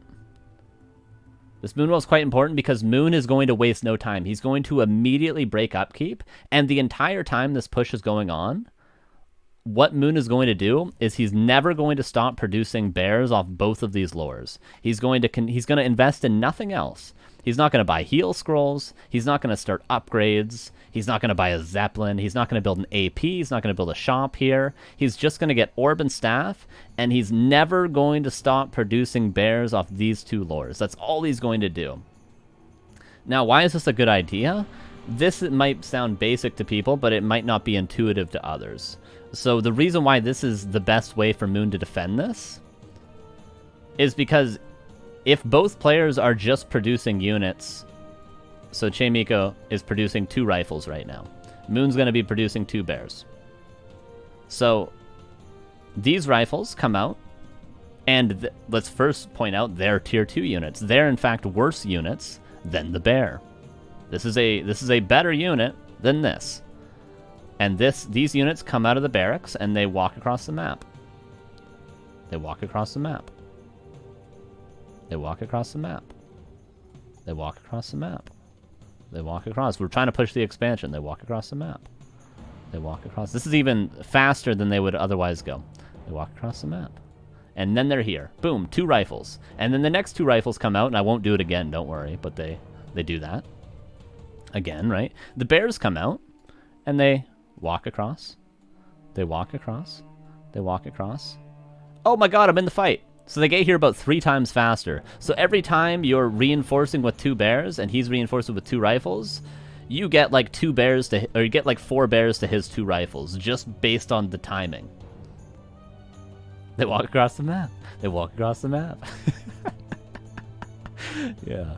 But you guys understand, right? So the reason I point that out is because, you know, obviously most of you are going to understand that. Probably all of you might understand that, but it might not be that intuitive as to why Moon is just spamming bears and why that's actually the best way for Moon to defend this. Not investing a bunch of gold into static defense that might get canceled, right? Somebody asked if he has Nature's Blessing. He does not, because he's cutting corners to try to immediately get as many bears as he can. And this is what we call a home base advantage. This isn't the reason we say home base advantage most often is not because he has Moonwells, right? It's not because he has a shop. The human could easily power build a shop, right? The human has priests, he can go to the fountain, stuff like that at nighttime. The reason it's home base advantage most of the time is because you get the quicker reinforcements, and as long as you're not losing a bunch of units for no reason, the home base advantage over time, and Moon's going to take full advantage of this, over time is massive. You're going to have like 5, 6 extra units if you delay for enough time.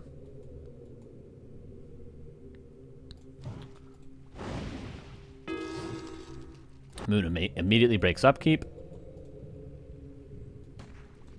And now we get into the stage of, if we look at the supply, right now it's 72 against 53, so this is not easy. 72 against 53. I gotta move you, kitty, I'm sorry. Hey, don't get mad at me. Don't get mad at me. See, my cat does not like to be picked up. So this is not very winnable. Like, I would lose here. Many players would lose here. Very good players would lose here. Especially against a player with some of the best micro of any human player ever, that is Chaemiko, right? So this is very difficult. So what Moon is going to do to defend? He's going to spam bears again. We've already touched on why he's only going to spam bears. Eventually he'll pull the Shredder, which helps to reinforce as well. If there was many casters here, although there's not a lot of casters, he might pull the Wisps off the gold mine and get big detonates, but there's only like 2 priests, so it's not that big of a deal. You know, it would be nice to give the Entangle more value, but you know, if there was more casters, he'd probably do that.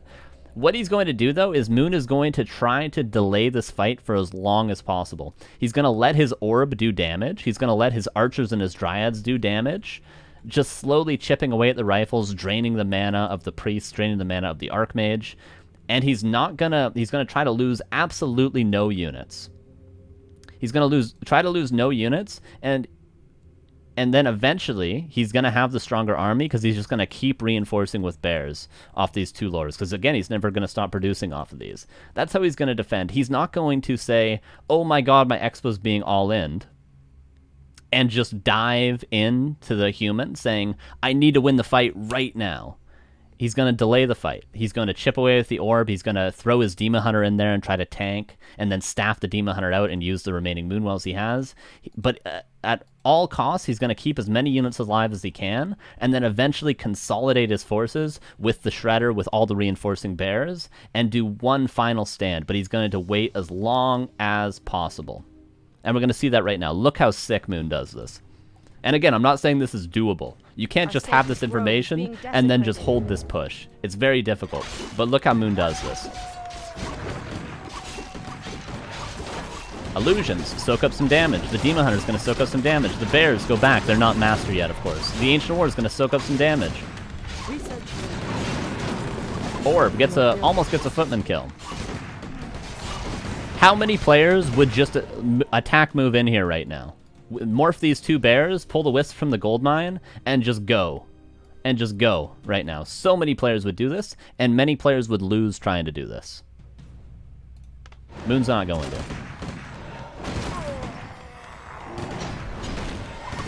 Uses the invuln. He's just trying to delay still. Notice the bears. They're barely engaging in.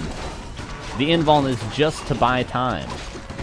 No, everything's running back. The orb is putting damage in. The Ancient Wars died. The Treants are dying. It doesn't matter because he's not losing actual units. The bears go in for a second, but again, he's not going to try to lose these bears.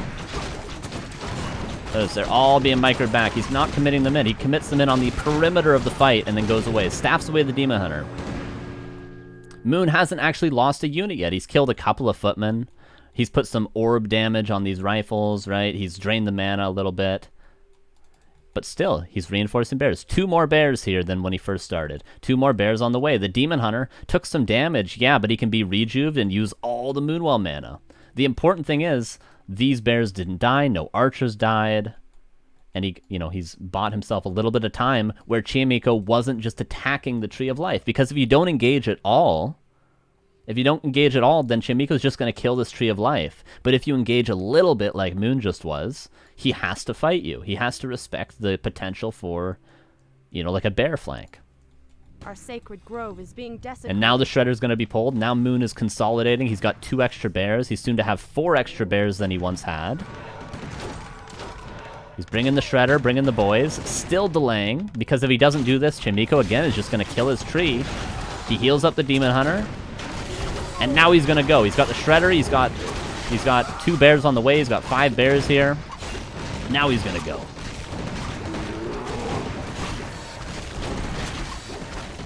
Dryad's going for the towers. Archer's going for the towers. And this is still not an easy fight by any means at this point.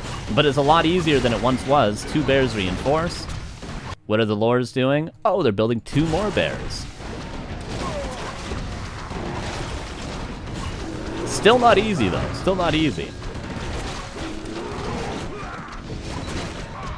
Our sacred grove is being desecrated. Yeah, the priests are very much out of mana. That's what the orb poking does. That's what the dryads do.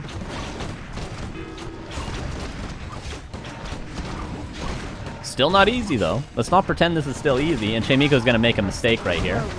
Entangle level 3. 2 more bears coming, though. What are the lures doing? Oh, they're building 2 more bears. Yeah, the DH has nice items. Absolutely, for sure.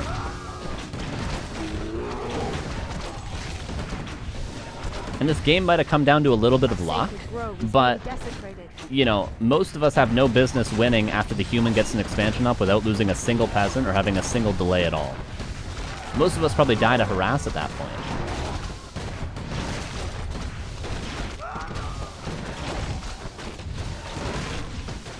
Demon Hunter Micro, absolutely insane, and it lives.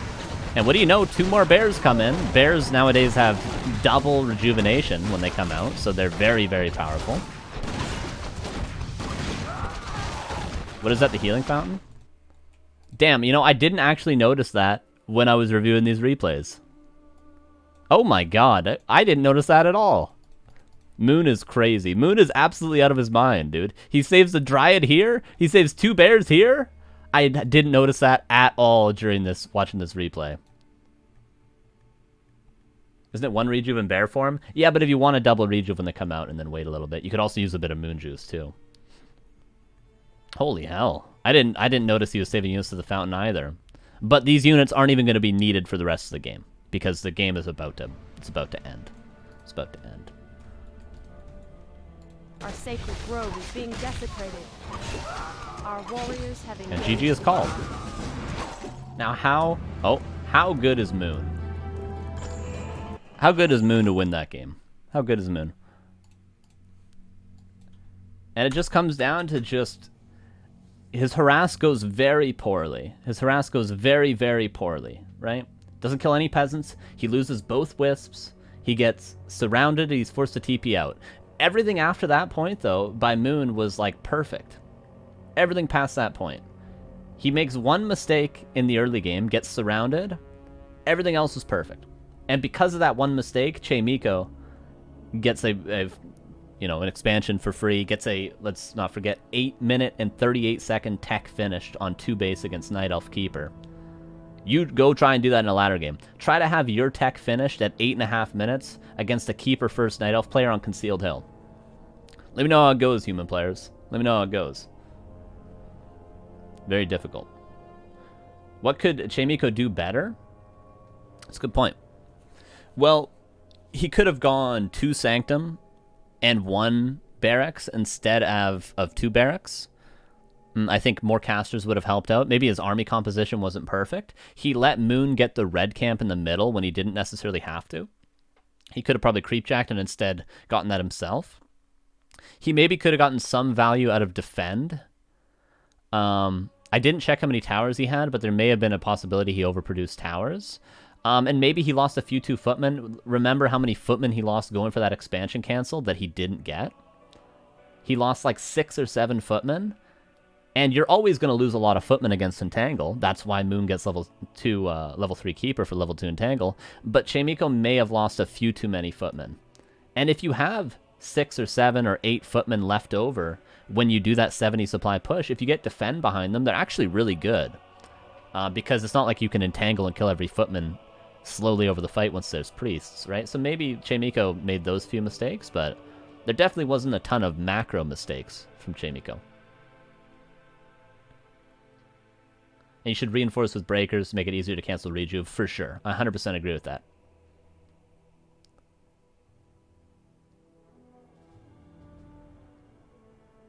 Not much banish. He did it a couple times on bears. Yeah, and, you know, there's only 2 dryads, right? Like, Moon only builds 2 dryads. He'll build more if you get into the late game, of course. Moon will transition to, like, a lot more dryads.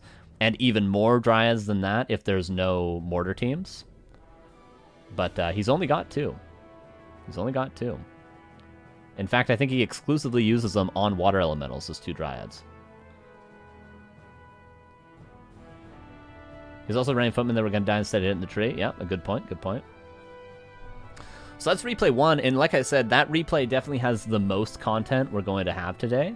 That's probably the peak. That's probably the peak of the episode.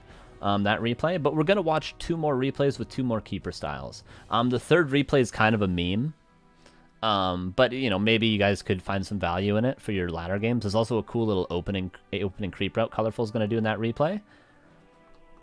But replay 2 is going to be another game against Human on Concealed Hill. It's going to be Colorful versus Sock. Concealed Hill again.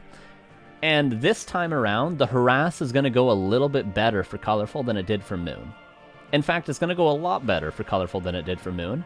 And we're going to see how Colorful decides to follow up this harass. Because Moon had a clear game plan saying, oh, I didn't kill any peasants. I got to go into a macro game. I got to get Demon Hunter and go into a macro game because I'm never going to be able to stop this expansion because I did no damage. I didn't delay the tech. So this is going to be, oh, I did a lot of damage to the expansion. Now what do I do? Is the third map also concealed? The third map is Autumn Leaves. Yeah, Concealed Hill is a bit weird. Yeah, I touched on that at the beginning. It's a little bit weird, but yeah, these are kind of the best replays I had, unfortunately. Yeah, I would have liked to do, you know, maybe like a Tide Hunters. Last Refuge is weird because most of the top level, almost all the top level games are Beastmaster, and then all the top level games on Echo Isles are Warden. So you're kind of stuck with like Concealed Hill. Northern Isles is always vetoed. Amazonia is sometimes vetoed. And then Tide Hunters and Autumn Leaves. So you're sort of stuck with those like 4 or 5 maps, or 4 maps. Everything else is very specific strategies, at least at the highest level, like the Moons, the Colorfuls, the Laliats, the Foggies, versus like the Sock Chaemikos, Hawks. So yeah, this will be Concealed Hill as well. And this will be Colorful versus Mr. Sock. Yeah, for sure. I think I'm going to definitely do a lot of episodes on this matchup. Because there's so many strategies, which is why we're only scratching the surface today. There's definitely, even on Keeper first versus 2-base, there's more episodes I could absolutely do, 100%. I'll probably do a lot of Human and Night Elf episodes in the future on both sides of this perspective. Oh, sorry, I'll unban you. The word graphics gets you banned, unfortunately. So you're unbanned. Oh. And I'm getting a phone call. Love it. Love getting phone calls. Wait, that didn't unban you. Unban. I can't unban him. Is there a mod here that can unban that guy that just got banned? Poor feller. Oh, it was only 1 second, that's why. Okay. Am I really getting spam phone calls right now? Again? Same thing happened yesterday. Okay, replay 2. Colorful versus Sock on Concealed Hill. And we'll notice the differences in the build order again. Unfortunately, yes, the word graphics is banned. Here we go. So here's Colorful, and here is Mr. Sock, the second best human player in the world.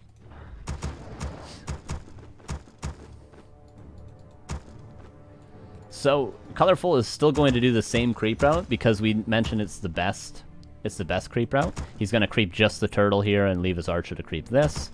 But he's not going to do that third Moonwell thing. He's instead going to do a little bit different. He's going to get actually 11 wisps before attacking. Who's the best human in the world? Chaemiko currently. So the human we just watched. And the human we'll in fact see in the third replay as well. So he's actually going to get 11 wisps before teching, and he's going to tech on 2 Moonwells. So a little bit different from Moon's build, but Moon was playing a more macro-oriented style. This is more an aggressive style from Colorful, and Colorful is kind of an aggressive player. He's very much an aggressive player.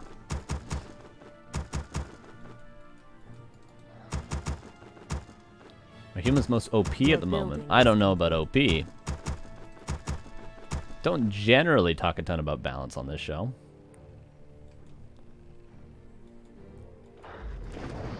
So, same wisps that Moon did, right? Moon put a wisp like over here, and then a Moon down here. Colorful's going to do the same stuff. We see 1, 2 wisps.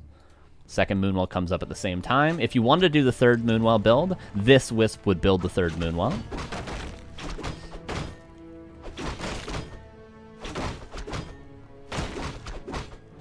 Ancient War comes up. Kills the Berserker first because it's the highest damage output of all these creeps, so it's the safest thing to creep. And the Keeper comes out. Remember, Moon actually summoned the treants from these trees, but Colorful does it a little bit differently. I don't know what's best. Oh no, that's alright, Nagmar. Don't worry about it, man. The Wisps are scouting the creep route. Between both Wisps, you can easily find the creep route.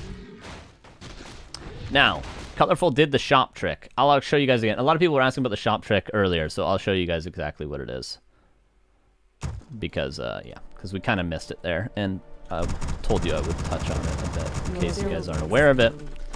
So when a Wisp builds an Ancient of War, Lore, Wind, Wonders, Tree of Life, is that it? Yeah, that's it. So anything other than a Hunter's Hall or a Moonwell or a Chimera Roost, it takes up the Wisp. It kills the Wisp. And then it minuses 1 from your supply. Because the Wisp is technically consumed. It's turned into the tree. It's grown, and buildings, of course, don't take supply. So when you build a shop, a building in which when you cancel it, it loses you the least amount of resources of any building. You can build a shop, and it minuses 1 from your supply, or minuses 1 from your supply. So people will build a shop. Our warriors have engaged the enemy. Notice, right now, Colorful's supply blocked. He's 20 out of 20 supply. This Moonwell's not yet finished. It's not going to be finished for 110 health. He wants to start this Wisp so he can be 21 out of 20 supply. So he's going to temporarily kill one of his Wisps. Temporarily. Our warriors have engaged Do it. the enemy. Do it. Do it. Do it. Do it. Just to get it a little bit quicker. Now, he could have done it a lot faster, but that's still what he was doing there. He builds the shop and cancels it, and this Wisp is allowed to be produced quicker. We see he's at 21 out of 20 currently. That's what the shop trick is. And the reason he's doing that is because he's building 11 Wisps before he techs. So he wants to build Wisps as quickly as possible because, of course, he can't start his tech until he's finished all the Wisps he wants to build. And he's going to build 11 for a very specific reason that we'll talk about later. But that's why he's doing this shop trick, because he's going to build some extra Wisps. Warriors have engaged the enemy. There's the shop trick.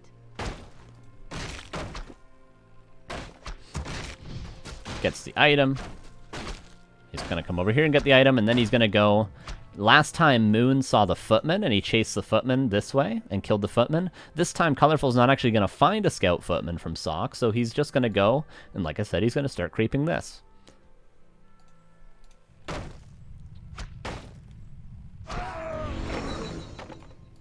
There's the level 2, Claws of Attack. Wisps continue to scout.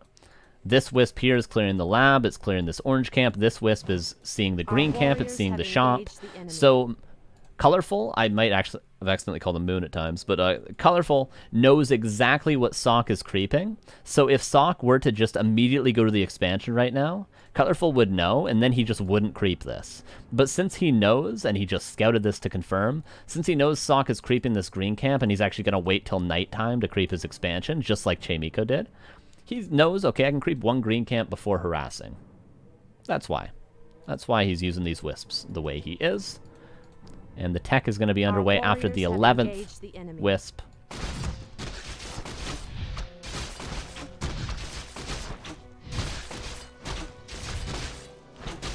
And then again, the Ancient War is actually only going to build 4 archers this time.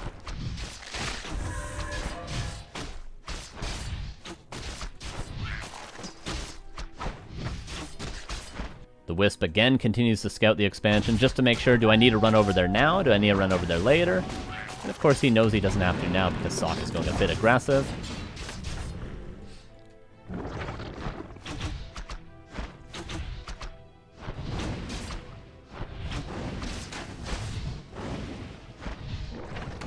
One Footman goes down. And of course the tech is underway. The 3rd Moonwell was built after the tech, and the archers continue to be built. Hey, Tarvinator, and that Tarvinator 100,000. Subscribe tier 1 6 months in advance. Thank you, Tarvinator 100,000. Appreciate you. Now the keeper's coming. There's one wisp here. The Our second wisp over warriors here, have that's something engaged colorful the enemy. doesn't do that Moon did do, and that's a detail I actually Your like from building Moon. is complete. The colorful's not going to do. He doesn't have the second wisp over here. But again, we're in the same situation we were in last time for Chaemiko versus Moon, only this time colorful's not going to get surrounded, and he's actually going to bring his wisp down and probably get the detonate on the water elemental. But notice, like, this water elemental is even going down to join in with probably the 9 militia. 1, 2, 3, 4, 5, 6, 7, 8, 9 militia. Same exact thing. Same exact thing.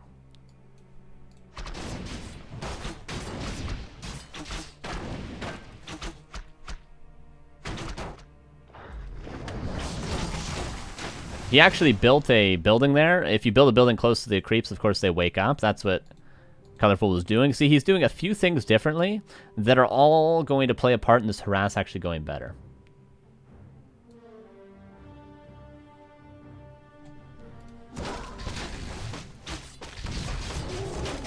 Still no peasants going down.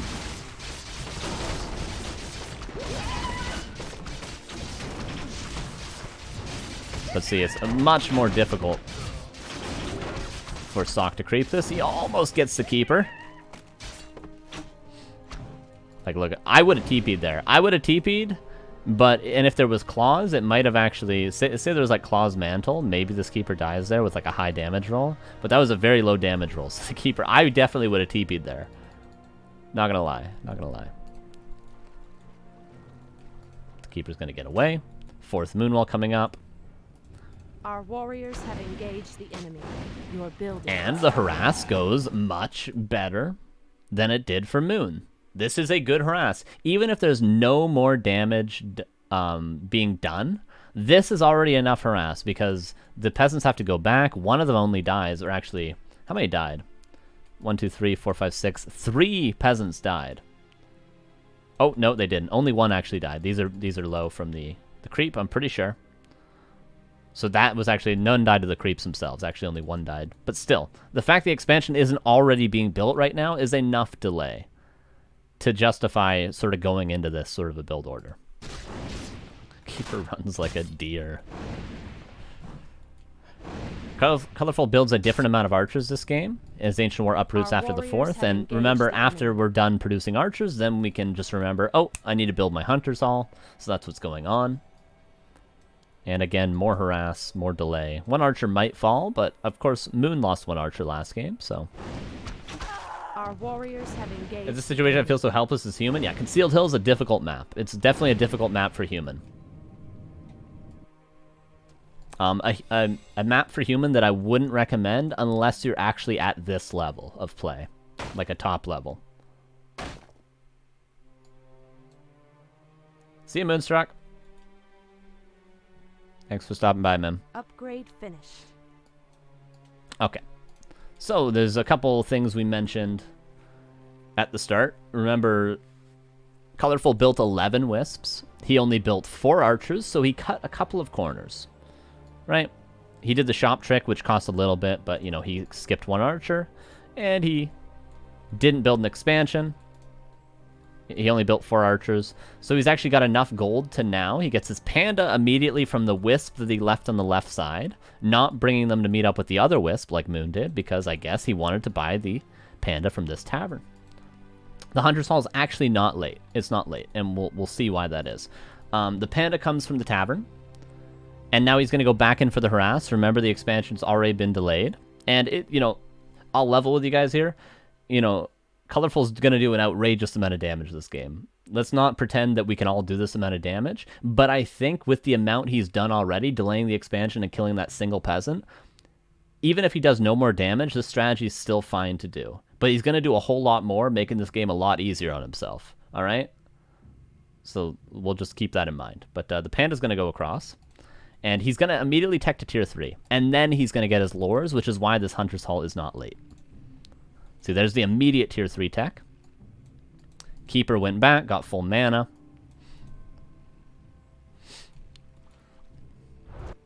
See, and then this will finish, and oh, look at the gold. He's just now got enough for a lure. So it's, okay, let's say it's like 5 seconds late. It's like 5 seconds late. Enemy. Your building is complete.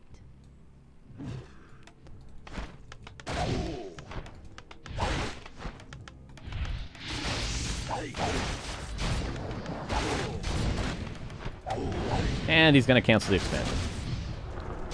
How many wisps before tier 3? He built 11 at the start of the game, and that's why he built, you know, normally you'll build 9. We saw Moon build 10 last game.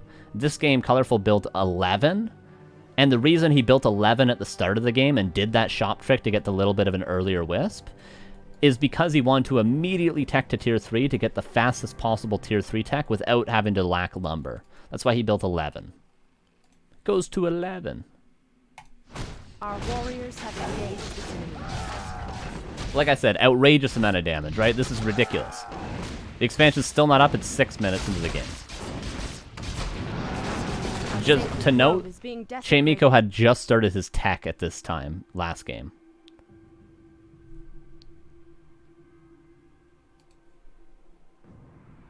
So, like, you know, he had just started his tech.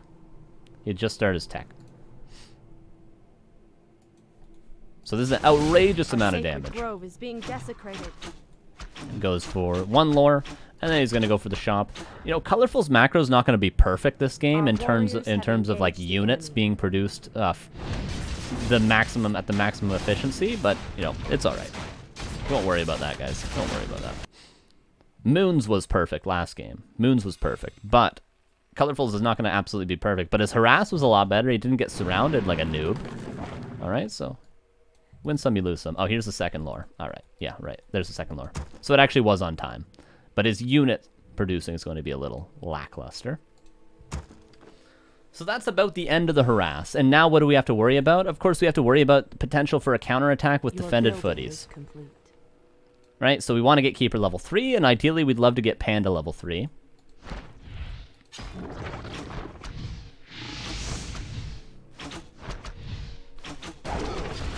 Our sacred grove is being desecrated. How can he be so greedy and harass at the same time? Well, he's gauging what sort of strategy he's going to do based on the harass.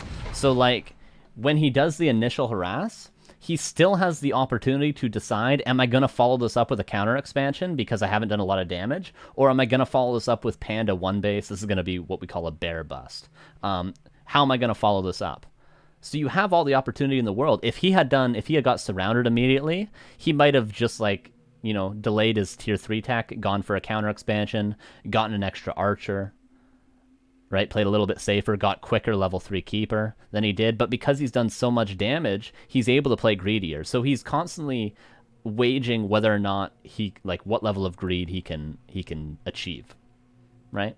And that's always what the top Night Elf players are going to do. They're not just going to rigidly say at the start of the game, this is what I'm going to do. Although Colorful did make some adjustments at the beginning of the game because he's more comfortable playing aggressive. But he's still, you know, he could have transitioned into a macro game with Demon Hunter 2nd if he wanted to. If his harass went very poorly, he absolutely could have. Just because he didn't have that 3rd Moonwell and he built an 11th Wisp doesn't mean that he can, doesn't mean he can't go into a macro game. He totally can. So it's just because of the amount of damage he's done that he's able to play greedy.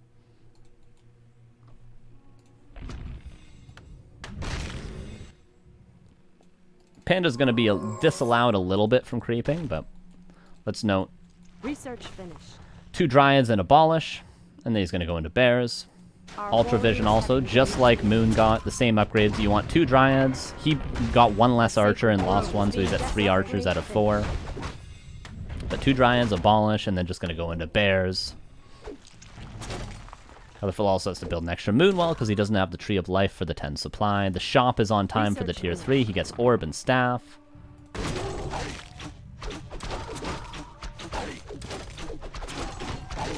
Yeah, let's see Entangle begin, for sure. Oh. He's going to start killing these footmen.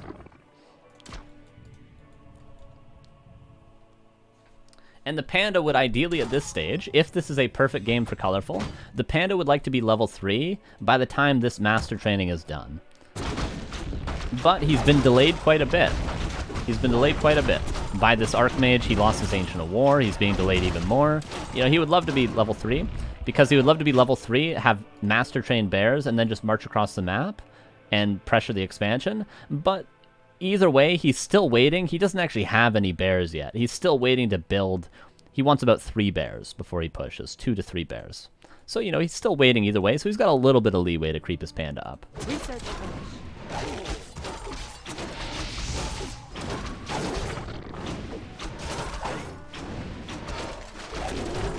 And the experience from the units themselves help. And now he's pretty close to the point where he could get level 3. If he gets these footmen, he could almost creep this lab and be like 2.8, 2.9.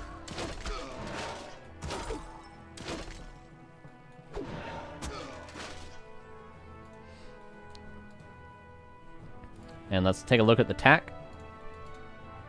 About 60% done. Carson, for a novice player, would you say it is better to go into a macro game from the start like this, so one can practice standard macro game for a position of strength, or go more all-in as Colorful is doing here? God damn, that's a good question. God damn. I would almost always recommend more macro-oriented strategies, if possible. In the case of, maybe not in the case of undead players, but in the case of human and night elf, and orc, I would recommend, because of course undead, a lot of their strategies, they're almost cheese strategies, the expansion. Like, for instance, going like a lich expand into 5 crypt gargs is a macro strategy, but it's almost sort of a cheese in a way. But yeah, with night elf and human in specific, I would recommend macro-oriented strategies, because you get more practice in the late game. Like, we haven't even seen like an 80 supply fight in both these replays. We haven't even seen Ancient of Wind. We haven't seen Fairy Dragons. We haven't seen like our Chimeras necessary. We haven't seen like how many Dryads am I supposed to get once they get Mortar teams. There's a lot of late game things that just from seeing these couple of replays we're not getting. And if you're only playing these all-in strategies, you're not going to learn as well.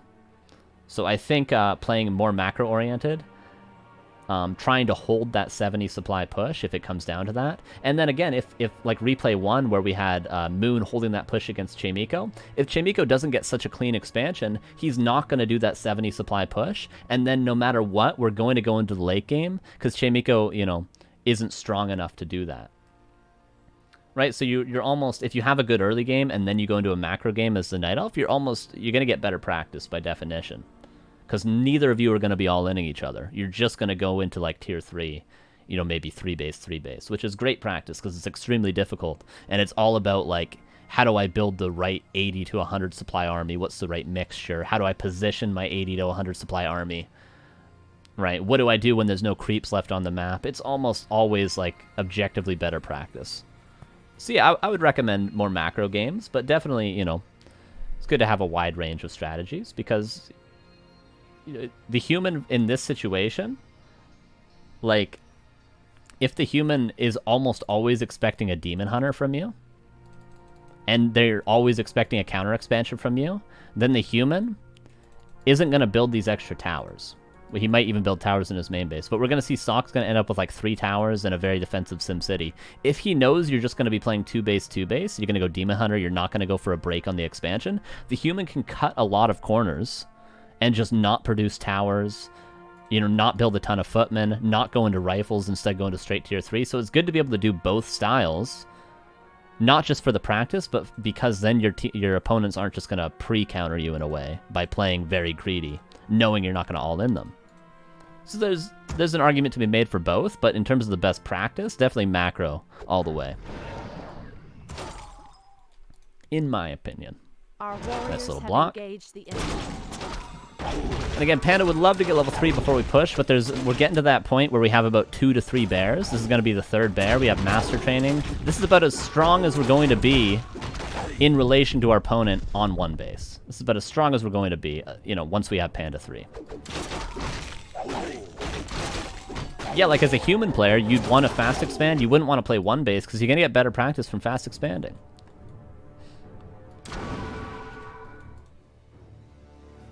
But undead, I would say, the reason why I wouldn't say play macro as undead is because it's a very mechanical race. You have to learn how to build tight, strong 50 supply armies, and you have to be able to learn how to micro those armies to win games when you're like down economically or something like that, and learn to hit your timings as undead. And it's most important for undead, I think. So here's the timing. The Panda, again, you know, it's a mistake that he's not level 3, but this is the timing. It's, you know, 10 minutes into the game. We've done significant damage. The tech for the human is only now finishing because we've delayed it so much. And we're about to have 3 bears. We're soon to have Panda 3. And we're going to try to break the expansion. And in this case, because we've managed to delay Sock's tech so much, it's going to work very easily. Our sacred grove is being desecrated. Sock's trying to counter-expand, or not counter-expand, he's trying to counter-push because he knows... Counter-attack, that's the term. Because he knows he can't actually hold this, but there's a bear there with rejuve. He's chilling.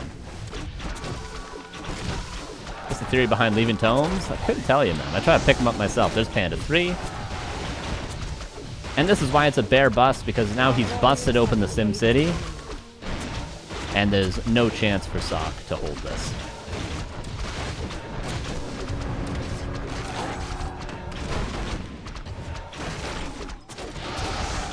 I want to pause before the GG, but the GG is about to come out.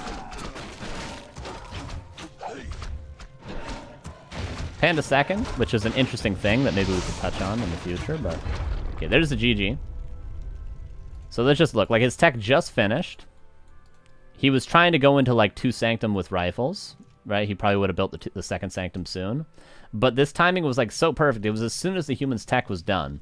And we have Master Train Bears, we have Panda 3, we have Staff, Orb, and there's now... Okay, there's no counter expansion coming up. I guess the shop was killed, so it was rebuilt. But let's say this didn't work for Colorful. He didn't break the expansion. Then simply, Forehead, just counter expand. Ideally, you want to do some damage, but this isn't like all in, all in. It's just a very strong timing if you do manage to deal damage in the early game. But it's not like you can't go into the late game with a Panda second. It's just not as strong as a Demon Hunter if you're against like a high-level Blood Mage later on.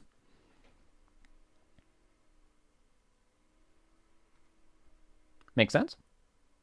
So that's a push. But you have to gauge how much damage you're doing. You have to gauge, am I going to counter expand? Am I going to go for that bear bust?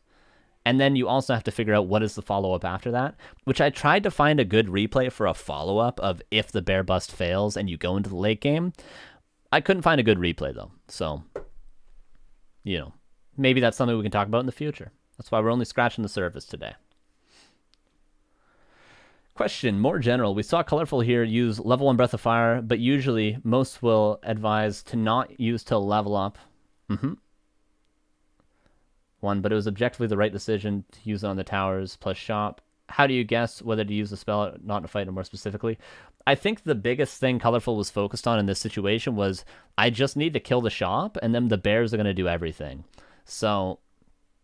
like, I don't think it was necessarily important for him to wait for level 3, because as long as he kills that shop, it's going to be game over. And he's on kind of a tight timing, because he knows there's going to be a second hero soon. He knows there's soon to be, like, Breakers coming out, which can steal the rejuve. He knows there's going to be Sorks, right? He doesn't know how many, like, defended footmen there are. So, you know, if there's a situation where, like, a second hero comes out, a couple of casters, a rifle comes out, militia's called from the main base, and he hasn't already dealt significant damage to that expansion because he was waiting for level 3 and didn't breath the shop to break the Sim City, you know, maybe Sock defends, and then Colorful's stuck on 1 base versus 2, and he hasn't done serious damage. So I think it was more an urgency thing. He knew he was strong, and he wanted to get damage done there and now, and the Breath of Fire helped to actually break the shop. So I think in this situation it was the right choice, but there's definitely situations where waiting for the level 3 would be stronger. Could have sent Treants to the 7 o'clock. Yeah, that probably would have been the optimal way to play it. Was that green camp available to the right? Was it available? If it was available, then yeah, he probably just should have crept that before, because it only takes like 10 seconds. Yeah, I didn't think that green camp would be available, but yeah, that was... You know, it just shows how rushed Colorful felt to actually push with that timing he had, because he probably realized that the tech wouldn't be done. But yeah, I think creeping that green probably would have just been better overall, for sure. But note, he also pushed before the 3rd tower was finished upgrading. There was a guard tower that only just got up towards the end of that game. And there might have even been a 2nd guard tower up as well. So, you know, take it or leave it. Take it or leave it.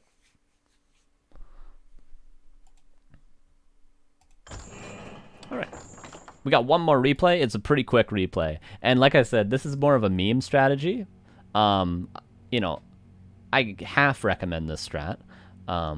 So we've sort of had 3 levels of damage. We had no damage done, we had pretty good damage done. Not necessarily peasant kills, but lots of delay on the expansion, which then we get a big tech advantage, and then we use that tech advantage. Here's going to be a game, Colorful versus Chaemiko on Autumn Leaves, where Colorful maybe doesn't delay the expansion itself a ton, like he doesn't get a cancel on it or anything, but he kills a lot of peasants. What does killing a lot of peasants do?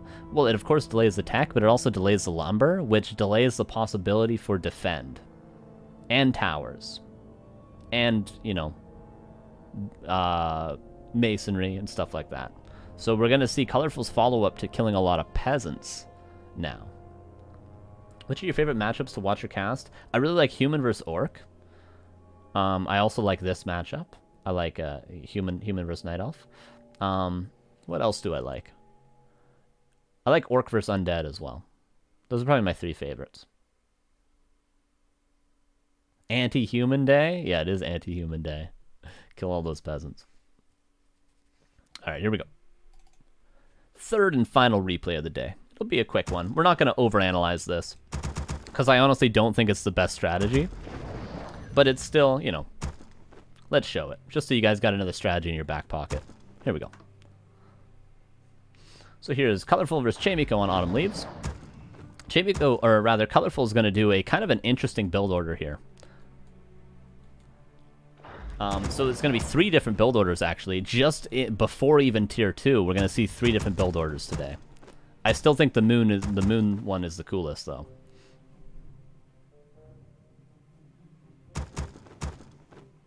So, let's just notice that sometimes, most of the time, almost always, the first archer comes out of the Ancient War.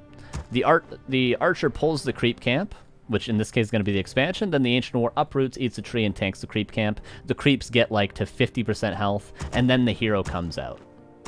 In this case, the Ancient War has to be built a little bit away from the expansion, so the archer would actually have to wait for the Ancient War to get up close before pulling the camp, because then it gets ensnared and stuff. So Colorful is actually going to do something a little bit different here. He's going to delay his 7th Wisp. He's going to delay his 7th Wisp, and he's instead going to build 2 archers out of this Ancient War before his Keeper comes out and before he starts creeping. Watching any Remind games? I haven't actually seen any of the recent Remind games. I'll have to check out those replays. I've just been recently getting caught up on all the new replays. But I'm going to watch all the DreamHack replays from Asia, because I didn't get to see them live over the next week.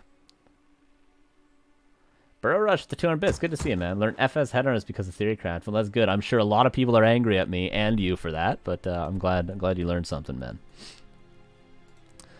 So yeah, notice there's no Wisp being built, because generally instead of using this supply for an archer, you would instead use this supply to build more wisps, and then you do the shop trick a little later.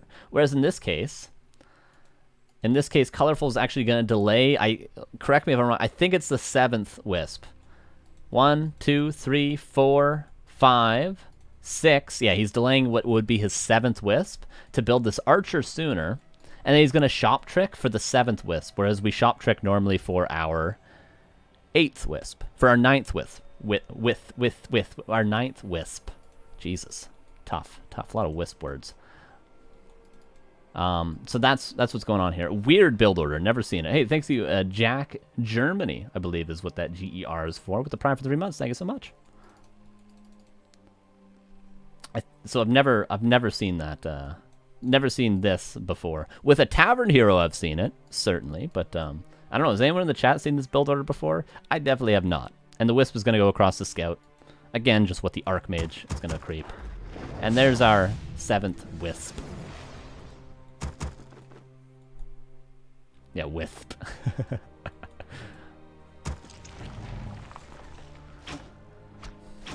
And see, now, what's cool about this, now the Keeper can pull this creep camp, so the archers don't actually get ensnared by pulling them. So it's actually a lot easier to creep this, because if the archer gets ensnared, maybe the footman comes in, the creeps start attacking it, it can get a little risky. So this is kind of dope. It's kind of dope. So Colorful versus Chaemiko, go back to Warcraft, that counts. Yeah, for sure. Yeah, all these games were casted by Neo and Remo, so... Well, this one was casted by just Remo. There he is. There he is. This must have been from an ESL Cup. And we're just going to have a 2 Moonwell attack, again with, you know, 2 archers. Or at least generally the second archer will be on the way while you're attacking. Keeper going to grab the item and go straight across the expansion. He even ignores the archers and the Archmage. The reason why he's able to do this is because you might be thinking, what if Chaemiko just runs into his base right now? Well, then Chaemiko is going to lose every single peasant here. And all Colorful's going to do is he's just going to run away as wisps. And then, yeah, maybe he loses a Moonwell. Maybe he takes some damage on his Tree of Life. But literally, he can kill every single peasant and then just town portal back home and defend with Entangle. Which is why it's not the right choice for Chaemiko to just run into the base and suicide his peasants currently. He should be defending his peasants. Our warriors have And that's why Colorful's able to just literally run past the Archmage and all the footmen to harass the expansion. Let's just take a look at the main base really quick. I believe that is 10 wisps. We should actually count this. Wait, let me do the math. Wait, is that 11 again? No, it is actually 9. 9 wisps. 9 lumber wisps. Yes, it is 9. Because 6 plus 10, yeah, is 9. 9 lumber wisps. Our warriors So have one game with engaged 11, one game with 10, one game with 9. And 9 is, you know, typically the standard choice of wisps. And archers are going to continue to be produced. This one's forgotten about. Let's not worry about it. The tech is underway. 3rd Moonwell afterwards. And most cases, this is a pretty standard game. The expansion's open for if Colorful wants to go into a macro game. Say he kills not very many peasants. He would probably come back. He would creep this camp. He'd creep this camp, try to get level 3. And then he'd try to defend his counter expansion. If he delayed the expansion, maybe he doesn't expand here. But it's still an option for in the late game, and he maybe goes into a panda. But now he's going to do a 3rd option. And he's just going to, after he builds his 5th archer, because of how many peasants he's going to kill, he's just going to keep building archers, and then we'll see what his follow-up is. Our warriors have engaged the enemy. But he'll know that he's going to kill this many peasants before he ever needs to decide whether or not to build a 6th archer. Understand? Does that make sense? So this strategy, you can maneuver it into different styles, just based on what is happening right in front of you. And see, he's killed, like, I don't even know, like 7 peasants now? Makes sense? Okay, good. Because, notice, he's got... How many archers does he have now? He's building his 4th. So he still has to build 1 more archer just in a standard game. And if he wants to do that panda strategy, Colorful did last game. This is Colorful again, but... Then he just stops building it right now. But he's realized already, I just killed a lot of peasants. How can I follow this up? Whereas if he killed 0 peasants, at this stage, he just says, okay, I'll just build my 5th archer, and then I'll move my Ancient War and go to a macro game. And he has all the information because he literally just killed those peasants.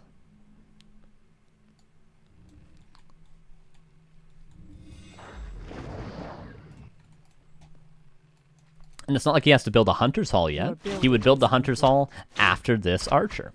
He doesn't have to build an expansion either. He would build the expansion after he built the Hunter's Hall. So he's still got some room. He wanted to buy a staff, but I believe it gets stolen. Yes, it does. Staff would have made this game flow very nicely for Colorful. And see, now he's got 5 archers. He's just going to go into a 6th archer because he killed so many peasants. He killed like 7 peasants, right? And if we look at the main base, we can see the golden lumber up here. 200 lumber, 4 peasants in the main base. He's trying to rebuild more. The expansion's not up yet. He's even only building the expansion with 4 peasants currently. And there's, you know, he's not going to have defend yet. He's got to invest all his gold into probably trying to get a lumber mill, trying to get a tower up here. He doesn't have a tower because he took so much damage. There's so many things that killing all these peasants did to Chaemiko to allow Colorful to just continue to build archers, and we'll see what he does at tier 2.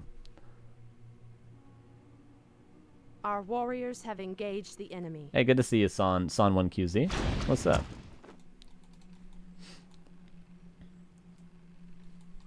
He's just going to keep building archers. He's going to have 8 archers by the time his tier 2 is done. That's going to be the number. But a lot of the time, you could have 9 if your Ancient War is creeping for less time. Yeah. Mantle being dropped. The tier 2 is about to be done. He's just Our continue to build warriors archers. How many archers does he have? engaged the enemy. 7. He's going to have 8. That's going to be 8. Then he's going to get improved bows. And the right play for Chaemiko here right now would be to get defend. And he hasn't. So that's a mistake.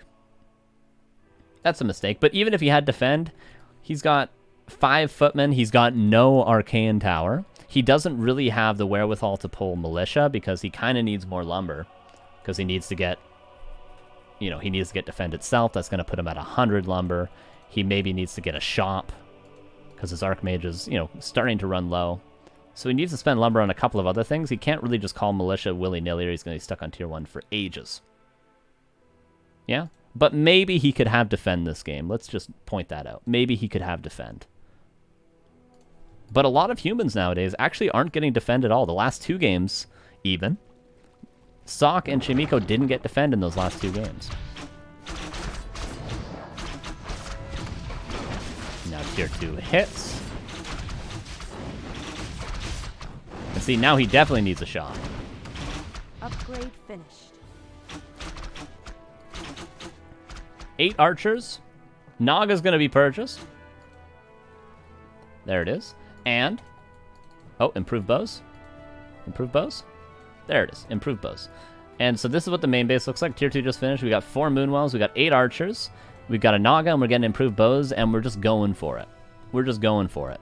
But we'll make sure to keep an eye on Colorful's base, because this is not just a complete all-in. This is not a complete all-in. Naga can still scale into the late game. He could even get a 3rd hero later on. He's going to, in fact, begin to follow this up before the game ever ends.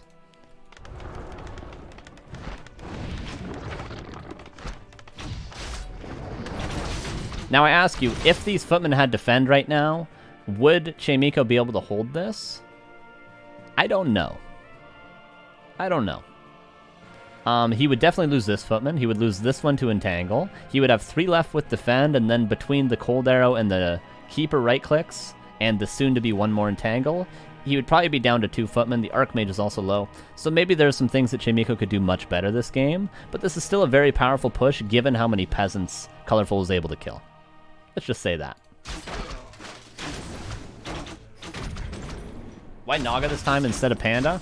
I would say it's better paired with this amount of archers, whereas Panda is better as a follow-up, but what Colorful's trying to do is he's trying to really win the game right here, whereas the Panda is trying to win the game on tier 3 a little bit later. So the Naga is better right now, but the Panda is decent right now and much better a little bit later on, is why it's Naga instead of Panda.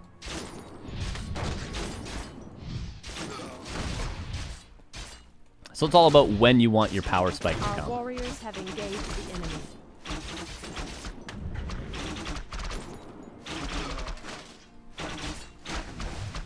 Yeah, and maybe if Chaemiko had instead crept this upper left expansion, which is much safer, it's harder to creep, of course, but it's a safer expansion, maybe Colorful doesn't do the strategy. Maybe this is a direct reaction to this Town Hall placement. And also the amount of peasants he killed, right? You always have to go Keeper first in this matchup as Night Elf. No, you can go Warden, you can go Beastmaster, you can go Demon Hunter first. That's about it. You have those options. Keeper is probably the most common, but Warden and Beastmaster are also very common on different maps. Mana Shield's broken. We saw that earlier, didn't we? And let's take a look at the follow-up. Tier 3 tech, Hunter's Hall coming up. So we're going to just go into lores off of this. We're not even building any more archers. We're just going to go into double lore. We're going to have tier 3 for probably a 3rd hero. Probably a Panda 3rd, I would guess, would be the choice. And then what you could do with a Panda 3rd is you have Breath of Fire, but you can also get double orb on these bad boys, which is very strong. And probably we would see an expansion if this push didn't win the game from Colorful. But he's going to win the game with it. So there's still a follow-up. There's still a follow-up. It's kind of all in, but it's not entirely all in.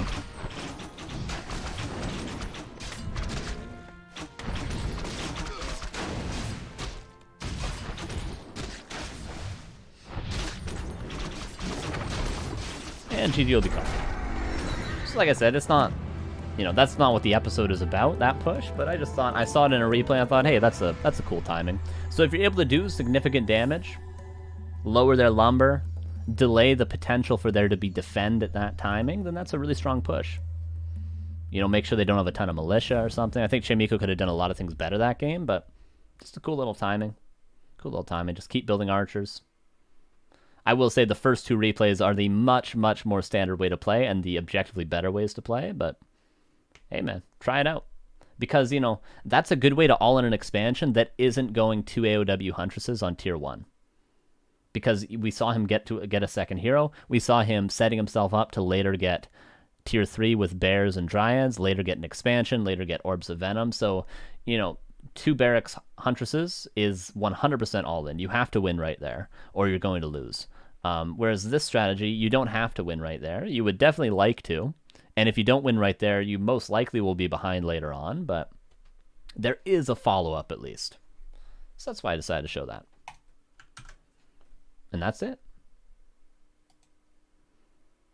Farsight, Life Drain, Mana Shield. Yeah, those are definitely the best, the worst skills in the game.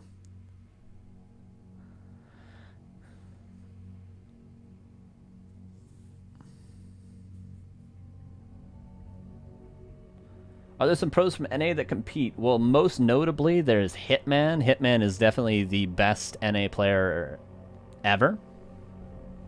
Yeah, definitely ever. So that's Hitman. He streams at Hitman StarCraft 2.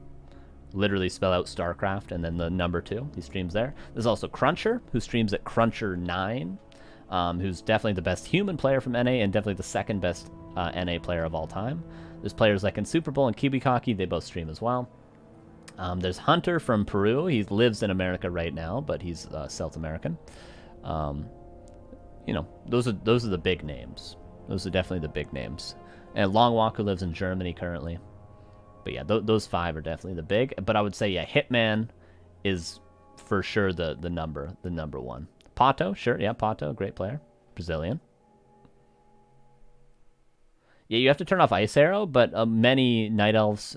Somebody asked in the chat, is it worth it to put Orb of Venom on Naga? Do you have to turn off Ice Arrow for it to work? Yeah, many Night Elf players will just use Fork Lightning. many Night Elves will just use Fork Lightning, and they'll turn off Cold Arrow and use second Orb of Venom. Kevin asks... All right, what do we got in store, Kevin? What do we got in store for me? Hi, Carson. I usually deal great damage to Human Expo in the beginning. Then I am the organizer of a Footman Frenzy in my main base. What can I do? Best regards. Keeper level 3 ASAP. Keeper level 3. That is the most important thing. If you have Keeper level 2 and there's a Footman Frenzy in your base, you are probably going to lose. So after your initial harass, set yourself up to have a clean level 3 Creeper out for your Keeper afterwards to get level 2 Entangle. That is my best piece of advice for you.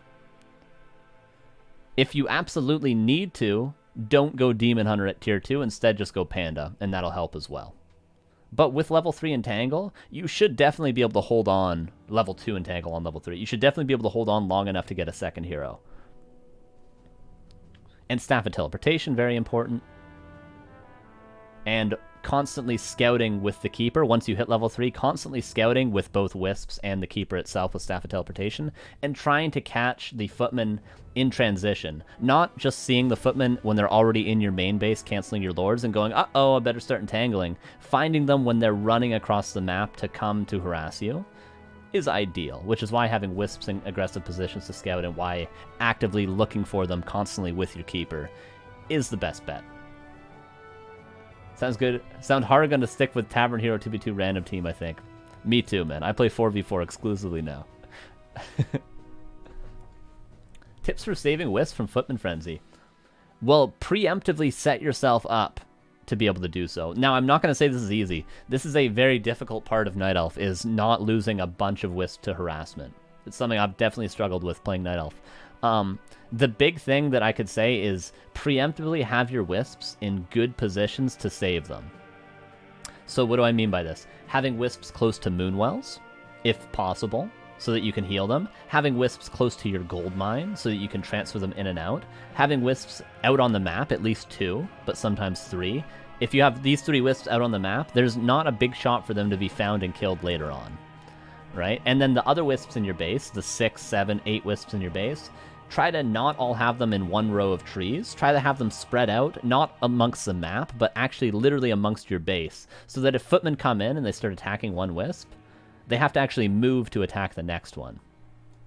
You can also have them on unreachable trees, and against Gargs that's going to be difficult, but defending Gargs could be a whole episode in and of itself, and I'd also have to learn to do that myself. I think Gargs are really strong against Night Elf. I'm not going to lie with you.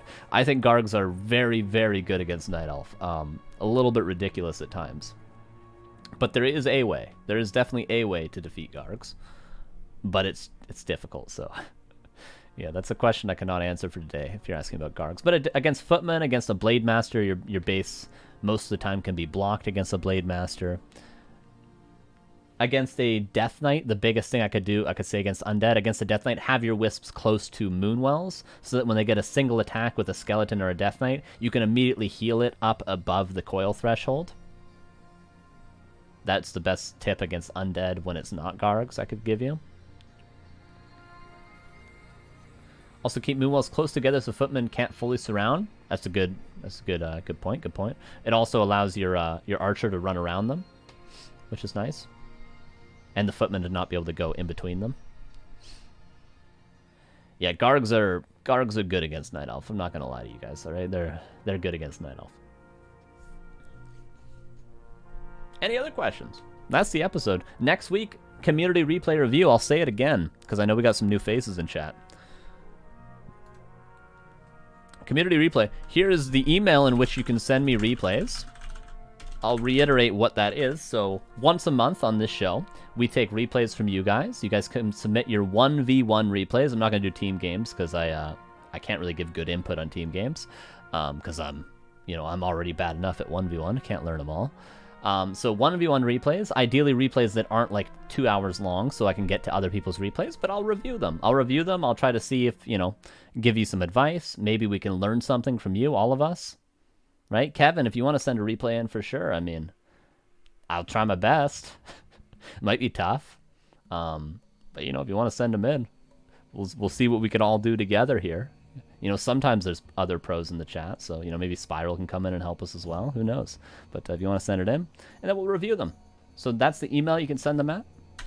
Give me your name, give me your MMR ideally, give me a little description of the game, your in-game name, Ideally, I'd like to have that information. You give me a little write-up, and I'll read it out on stream, whatever. So, don't think you're sending me too much. Send me that big wall of text. I'll read it out if you want to submit a replay. I actually prefer it, so... And then you could also, the easiest way for it, maybe, if you use Discord, you can go to discord.backtowarcraft.com, and that'll let you join our Discord, and then there's a TheoryCraft channel in our Discord. And then you can pop them in there and write your little description. And we'll see if we can help you out. Any MMR, doesn't matter. I would review Lynn's replay if he submitted it and see what I could help Lynn with, So it doesn't matter. It doesn't matter. Because we're all in here together. And my high school grade 12 English teacher used to say, nobody is as smart as all of us. So that's what we're trying to do. We're all helping each other here. And that's it. If there's no more questions, until next time, that'll be that. That was fun. I enjoyed that. What a thing to say. Yeah, true. Just notice the mustache in the TheoryCraft book. Yeah, it's well done, eh? It's well done. I forget who actually did it, because Neo got it done for me. Don't know his name. I'll shout him out when I'll get that info. I'll shout him out next week. Whoever did that book for us.